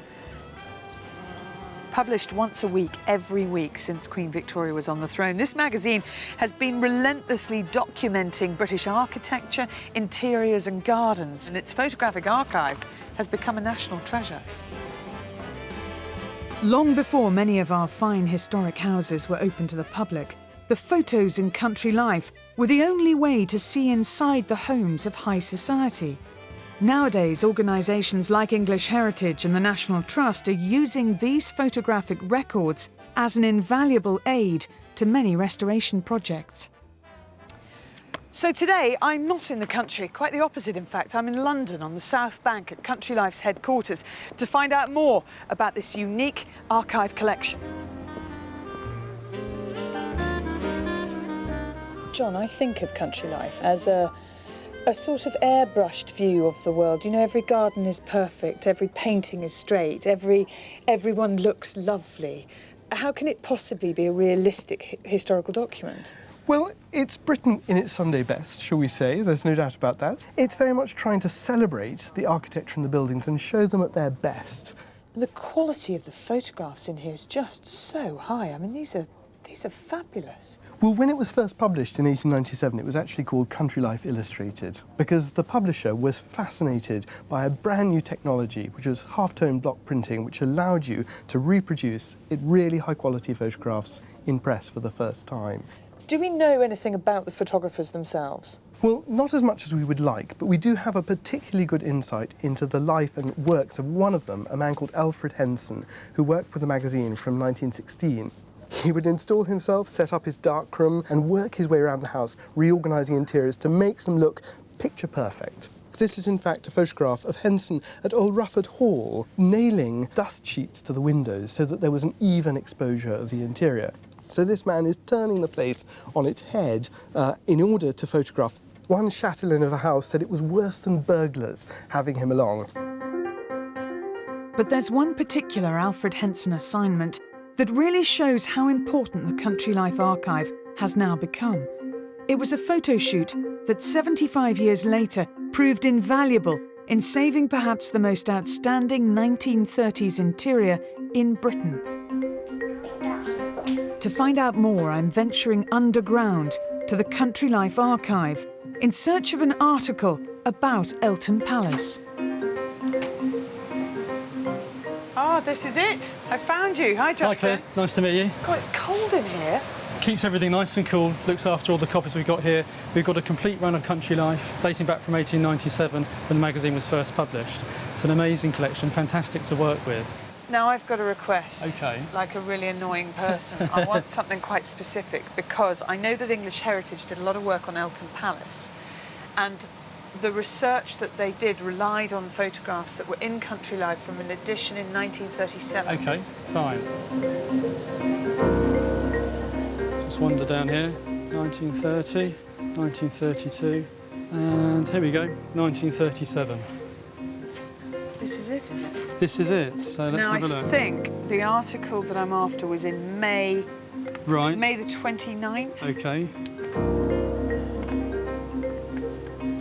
Wow. Oh, that's it. Fantastic. Brilliant. Can I borrow this book? Absolutely. I promise, I promise. Heavy as it is, I will guard it with my life. When it comes to interior design, Eltham Palace in southeast London is a rare gem, and one that could easily have been lost forever. In 1937, it was hardly surprising that the Country Life photographer Alfred Henson should want to pay a visit. The glistening state-of-the-art mansion had just been completed, courtesy of Stephen and Virginia Courtauld, and it boasted the most extraordinary interiors in the country. The Courtaulds were fascinating characters, fabulously wealthy thanks to the family textile business, and utterly submerged in the London arts scene. And coming here is like stepping into their world. It's 1937, an era of Hollywood glamour, high society, and the world of Art Deco.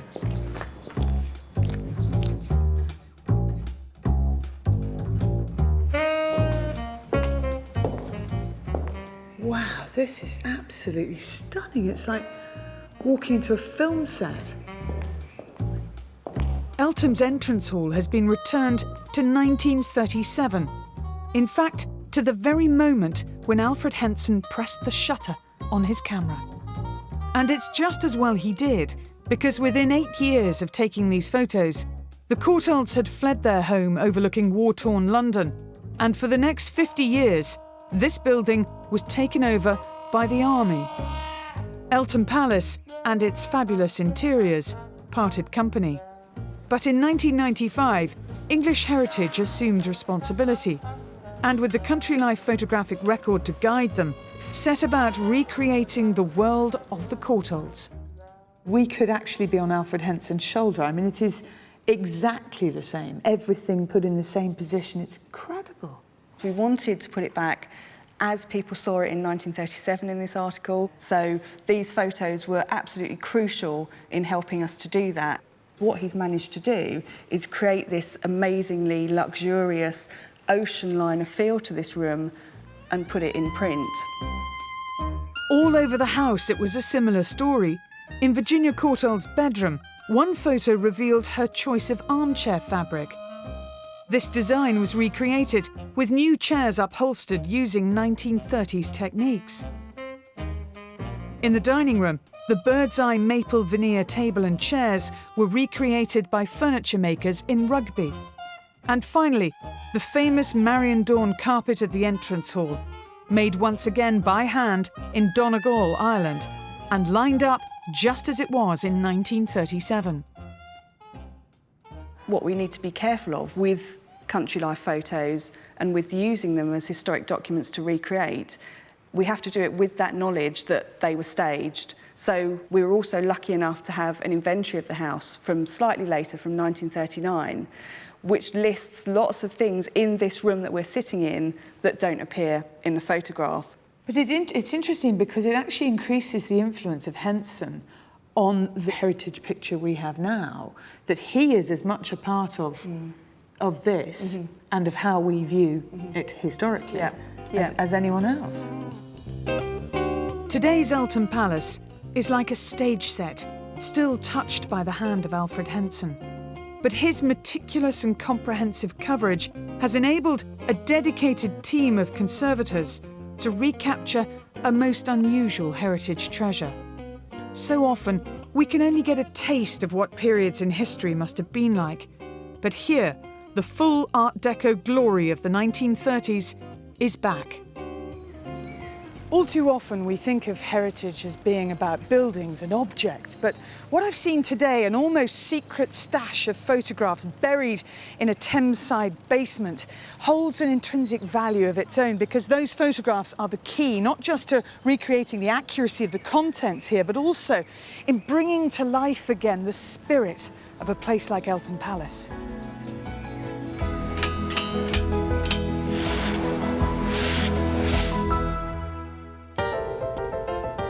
Later on Britain's Hidden Heritage, Charlie Luxton will be climbing to the top of one of the country's first and favourite modernist buildings. The whole of central London spread right before you out to the countryside. But first, my tour of Berkeley Castle continues. When the Normans invaded England in 1066, they quickly spread across the country, taking over Saxon communities and building defensive castles as they went. Berkeley was strategically placed to guard against attacks from the Welsh from across the River Severn, and it's easy to see why the Normans chose this place as a location. Well, here we are on the roof right now, level, as you can see, with the treetops. The general public are not allowed up here, so I'm quite lucky. But we should get the most marvellous bird's eye view of the whole footprint of the castle, and we do. Look at that. A castle keep, an inner bailey, and a curtain wall. It's the most marvellous example of Norman fortified architecture. But what a view! You can literally see for miles around here. Over there's the River Severn, beyond the Welsh marches, but you can see right across the Vale. Stick a sentry up here on guard duty, and he could see anybody approaching for miles, and likewise the castle itself can be seen from miles away, standing as a reminder to any would-be Welsh invader thinking of attacking Norman England. And there is evidence that the castle was originally rendered with a lime render.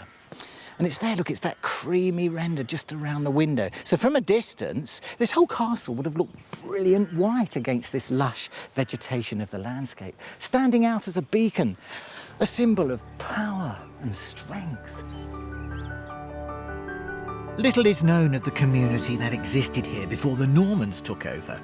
However, it's thought this may have been a religious site dating as far back as the Romans. In the grounds of the castle, Bristol University's archaeological department have been trying to find out exactly what went on here, and they've come up with some quite surprising results.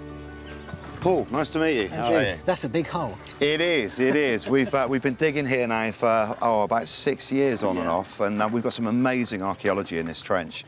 And you're here to see the castle, and in fact, just here... There's a wall there. There is a wall. In fact, you're looking, believe it or not, at a Norman house. Gosh. This house is contemporary with the stone construction of the castle. So this is 1150, 12th century. What were you initially looking for? Why did you start to dig here?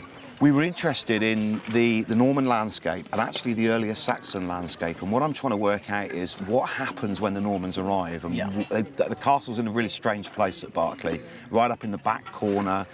We think there's a big Anglo-Saxon minster, a big religious site here. Right. And the castle's tucked just outside it. You'd normally expect to find it in the middle. Yeah. So there's a big ecclesiastical power, and the Normans have to take the only bit of land that's available to them. And so I'm keen to find out really what happens with the Saxon landscape and how the Normans imposed their kind of feudal landscape over the top of it. And we're trying to find out what life was like for people that lived in these plots, what their day-to-day life was like, what the kinds of crafts that they carried out, what sort of pottery they used, and really what it was like to be under, you know, the yoke of Norman lordship. So far, the dig has come up with plenty of broken pottery to prove there was once a thriving community here. These bits of ceramic have been a key way of dating the site, and medieval pottery expert Jim Newbolt is here to show me how the pots that have been found at Berkeley were made and what they originally looked like. How long has it taken you to make these? This one here, that took 10 minutes. And this technique's called pinched, as opposed to thrown, where it's on a wheel. It's just literally pummeled into shape. Even when we get the, even when we do get the wheel coming in, let's say the 7th century, there's no saying that this technique wasn't just speeded up by putting that on the wheel and going back to the pinching. We start by making the actual rim of the pot and then bring the belly and the bottom of the pot out afterwards, depending on what you want the clay to do. So if I take it to that stage, that's my basic top part of the vessel that you see there. Right, I see. That's then ready to put to one side. That's a bit soft there. This one here, turn over, and then here's where we put the paddle and anvil. Here's my soft leather anvil, and then we take the rib, and that will create that large, rounded cooking pot. I mean, this is the sound that you would have probably heard in those Saxon houses. There we go. That's looking good. That's that Norman cooking pot. By the time we get to the 13th and 14th century, you still see this same shape in use because it's a very practical. The rounded bottom means the heat moves around the outside. You can imagine a rolling boil in the hearth. You could fry sausages in the fireplace, and yet now we say, oh, you can't put pots in the fire, yet the Saxons could. I'll be returning to the archaeology site at the end of the programme to see if they've uncovered any exciting finds. In the meantime, our industrial heritage reporter Charlie Luxton brings things a little more up to date as he travels to London and a 1960s landmark. It's not very often in this country that we sing the praises of 60s architecture. Brutalist concrete buildings, so loved by modernist architects and designers like me, yet so loathed by the general public. There was, and still is, an exception. And because of that, it's become an important part of our heritage. The concrete and glass structure has been defining London's skyline for 50 years. Right from the very beginning, it captured the public imagination, and over time, has won over its affection. I am talking about, of course, the BT Tower. In 1965, the tower opened to great acclaim. It marked a time of profound change when Britain, for the first time in decades, was looking forward to an exciting future. As the rubble of the Second World War was cleared away, new and taller buildings began to rise. In a few years, the look of London changed entirely, and nothing changed it more than the building that was eventually to dominate the skyline. Now, you could say that the tower isn't really hidden heritage at all, given the fact you can see it from pretty much everywhere in London. But actually, it was closed to the public in the 1980s, so very few people actually get a chance to see it up close. So today, I'm really rather privileged, as I'm going to be allowed to explore the whole structure, including the famous revolving restaurant and even the roof itself. But first of all, I want to find out how 13,000 tons of reinforced concrete is held up. So I'm heading somewhere truly hidden, an area that hasn't seen the light of day since the early 60s. This incredible space is the base of the tower. It's the foundation. It's an incredible, enormous concrete pyramid that holds it up. Now, the way this foundation works is that the tower sits in the top of the middle of the pyramid there. And this great big construction here is actually just to spread that weight out, to give it a wider base, to make it a bit more stable. But this is not the bottom of the foundation even here. There's another 50 metres of concrete going right down through the London clay. Because of the sensitivity of those microwave transmitters, the tower couldn't rock. Now, normally, a tall building will actually sway quite a lot in the wind, but this one couldn't, so it had to be super stiff. 80 feet up, that stiffness was reinforced by a collar, clasping the core shaft of the building tightly, holding all the tower's vital equipment firmly in place. Technology and communication were the buzzwords of the 60s, and they were the very reason the tower was constructed. It became the country's biggest telephone exchange and microwave transmitter, beaming out communication signals across the UK. Putting it simply, microwaves carry radio signals of very, very short wavelength. Like light, they travel in straight lines. And like light, they're lost to view or use, as it were, by the curvature of the Earth's surface. But beyond the technology, the Post Office Tower, as it was first called, was a global symbol of Britain in the throes of modernisation. Built with public money and with viewing platforms open to visitors, in the swinging 60s the tower was an instant hit. The 34th floor restaurant was quite literally revolutionary. To the restaurant level, and the man who opened the tower to those first public visitors is with me today, the then Postmaster General, Tony Benn. So was this like one of the hottest tables in town when it was? Well, it was certainly very popular because it gave you such a fantastic view of London. So you could book a table here. And see the whole of London while Yes. you had your main course? Yes, you could, yes. Why do you think this building is held in such affection by so many people? Because it's an intensely modern building, but people really love it. Well, I have a special feeling for it, having been here when it was opened and so on. But it was seen as a symbol of the age into which we were moving. And then we had the opening with Billy Butlin ran this restaurant, and the Queen came, and it was a great event. Now, I understand that actually it still turns. Well, I hope it does. It'd be very nice if it did. Should we go and see if we can get it working? Yes. Who knows where the button is? I don't know. Last time I was... With the restaurant and the tower long since closed to the public, something of an urban myth seems to have developed that the 34th floor no longer rotates. But as you can see, when VIPs ask nicely, it clearly does. Furthermore, the engineering is unchanged since the 1960s. Well, I've always thought what a wonderful place to have a state banquet. So you'd have the Queen or the Prime Minister here, and the guests would go by. So when you have that awkward silence, you just sort of drift gracefully off. Yes, you drift off, that's right, and then come back again, and you would have forgotten what it was about.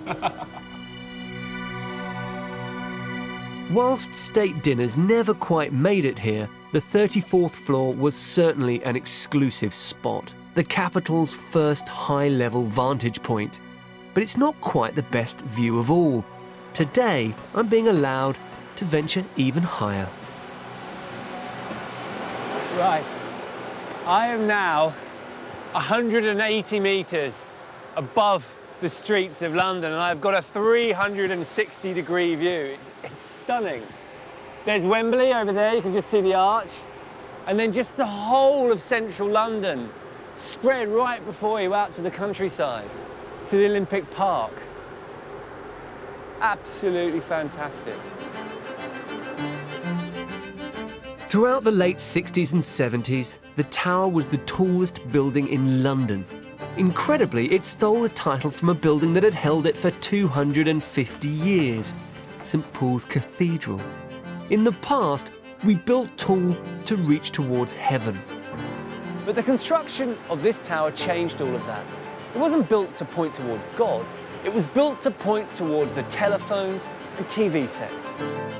But technology has come a long way since 1965, and Londoners may have noticed that the famous horns and dishes that the tower was built to support have recently disappeared.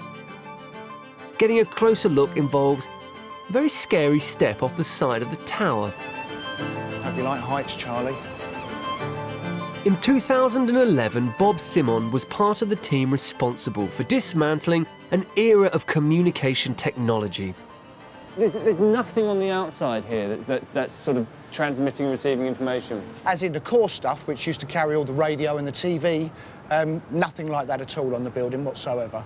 How big were the horns? The horns were approximately 9 metres in height. So you lifted them from up there, then dropped them down onto one of these decks? Correct. And then just cut them up? Yep. Yeah. And then how'd you get them down from there? Well, we had to cut them up into small enough pieces to get them into the lift. So you cut those, because they were massive. Huge. You can imagine the size of pieces that we had to cut them up into to get them down. The BT Tower is still very much in use, but the important stuff no longer happens up there at the top on display. It happens down here at the base. This is the International Media Centre, and the vast majority of mainstream TV is managed through here. In fact, you're probably watching me on technology controlled just there. But that information is no longer sent through the air. It goes underground on fibre optic cables, and those cables go under the Channel, to the continent, under the Atlantic, to America and beyond. So this building is connected, hardwired into a massive spider's web that circumnavigates the globe. So here we have a very rare thing indeed. A working 60s building made of concrete, but one that undoubtedly holds our affections. But there's much more to the BT Tower than just a gleaming modernist structure born in the optimism of the 1960s. It stands, I think, as a triumph of its function, communication. Now, the technology might have moved on, but its place in our heritage is assured because it stands as the original hub of modern Britain.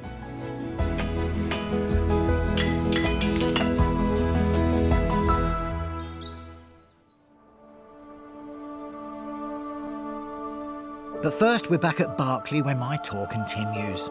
Now, one could hardly come to this castle without acknowledging one of the most notorious and darkest tales in Britain's history, which supposedly took place here in 1327. But is it true, or is it just a story?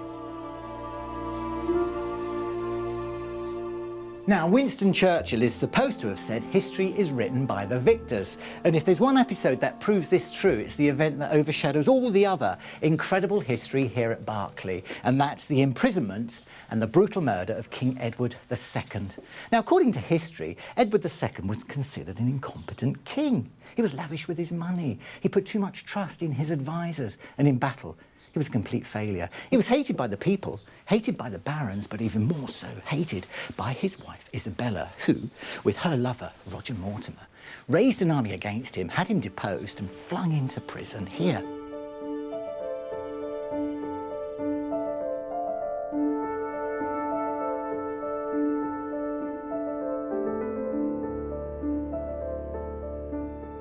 Now, as we've mentioned, the Berkeley family have pretty much owned and lived in the castle for 9 centuries, which gives this magnificent building an almost unique and unrivalled continuity. And it just doesn't pertain to the fabric of the building, but also its contents. Everything here has been passionately collected by each generation over the centuries. And as you walk from room to room, you'll notice a series of family portraits, and they're all of exceptional quality. If you look at the signatures, they read like a veritable who's who of every great British portrait painter worth his salt.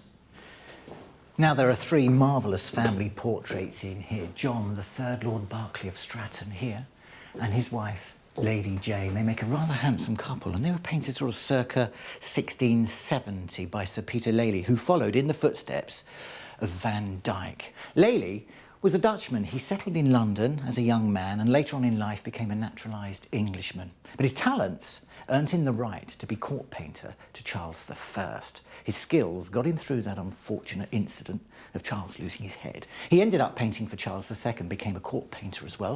And in 1680, at the age of 62, he was knighted Sir Peter Lely.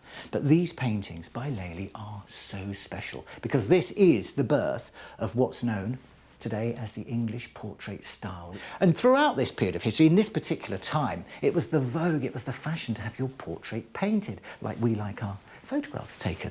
And to maximise his earnings, Lely employed a studio full of assistants who would paint in the foreground, the background, and a lot of the body. Lely would come in and just paint the important bits, the face maybe, and the hands, and a little bit of detail. Rather clever. So that's why there's an awful great body of Lely's work around, because he was so prolific.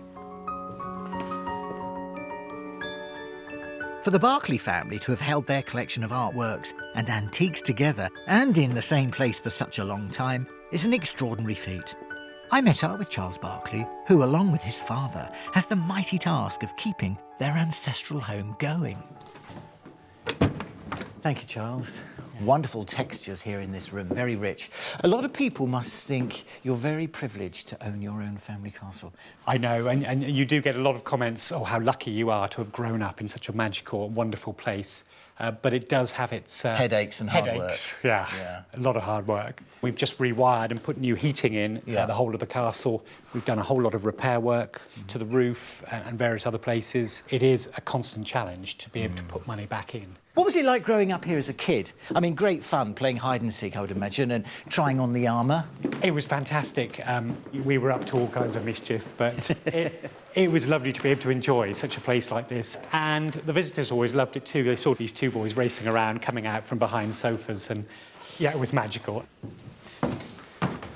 Where are we going, Charles?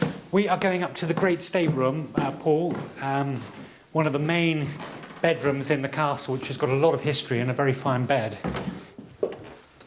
Fabulous bedroom. But the centrepiece is that lovely bed.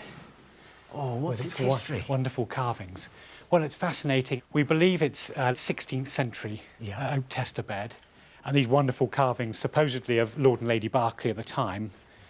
This is an exquisite bed. Who has slept in this? We believe Henry VIII stayed here with Anne Boleyn on one of her travels, and Elizabeth I did a pilgrimage and certainly stayed for 2 nights here. In those days, there would have been about 3 mattresses stuffed with horsehair. It would have come up to about here. Yes. But thankfully, you've changed it now. Yeah, we've got a new mattress put in. With Berkeley Castle being such an important part of Britain's heritage, what a huge responsibility it must be for Charles and his family to maintain the place for future generations, especially with 850 years' worth of his ancestors watching over him.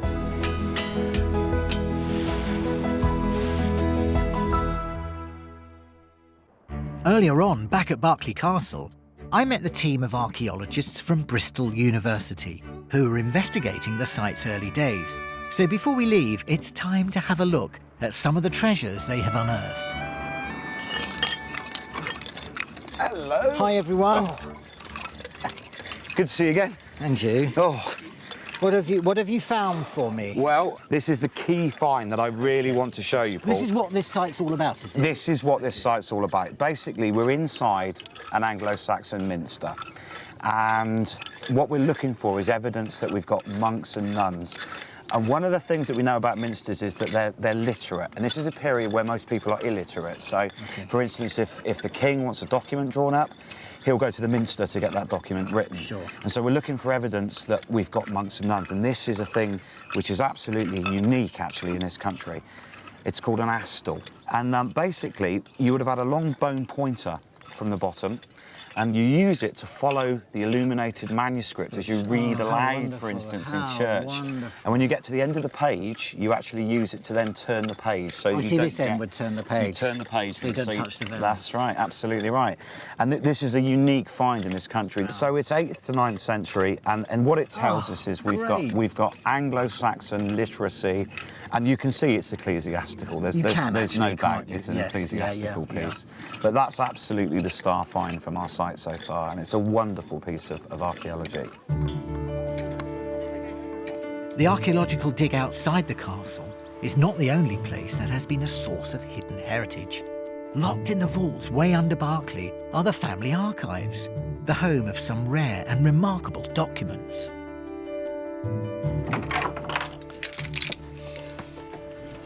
Gosh, what a lot of books.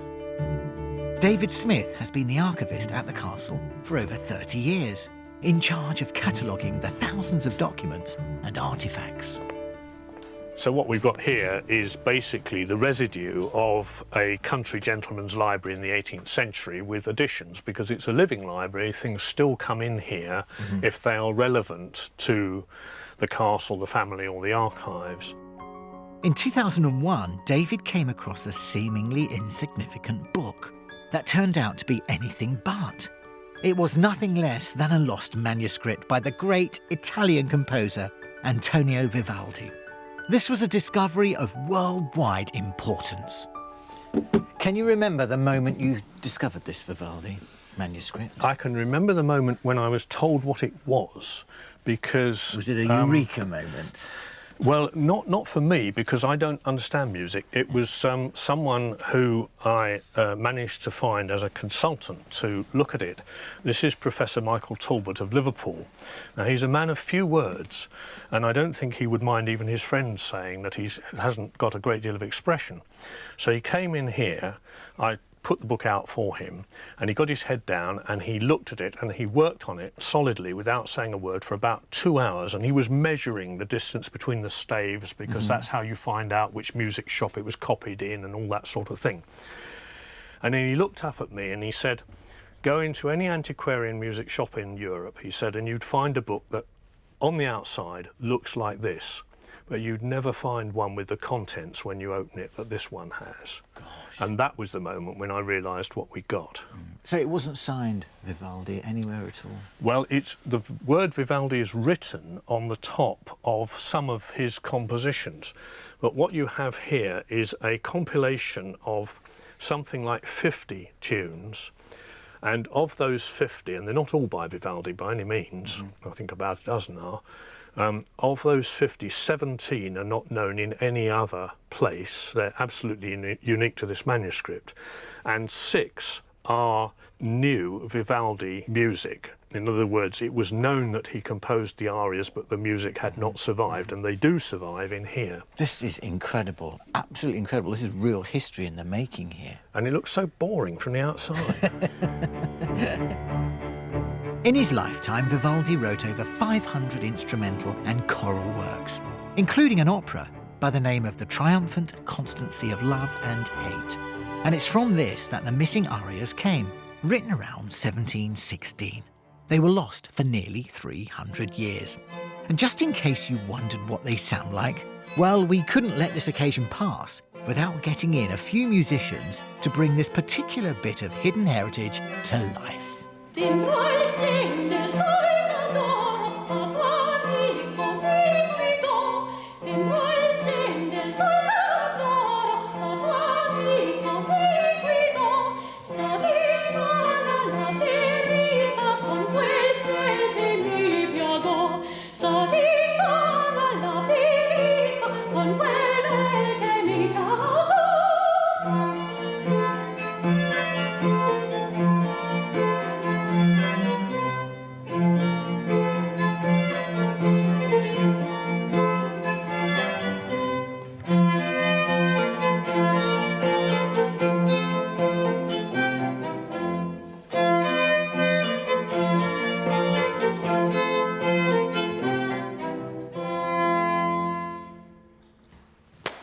That was brilliant. Thank you so much for bringing that piece of music alive. And I know we put you on the spot. You only had about 10 minutes to practice that wonderful singing, Rosie. Beautiful voice. And you're here, that's got the body of a lute. What instrument's that? It's an instrument called chitarrone or tiorba. It's a 17th century Italian type of lute that was used in Vivaldi's time. Wow. Well, it certainly sent me back in time, put it that way. That's lovely. Thank you so much. What's it like playing in a room like this? Well, this music was discovered here, so it's a real privilege to be performing something so rare in such beautiful surroundings. It's really wonderful.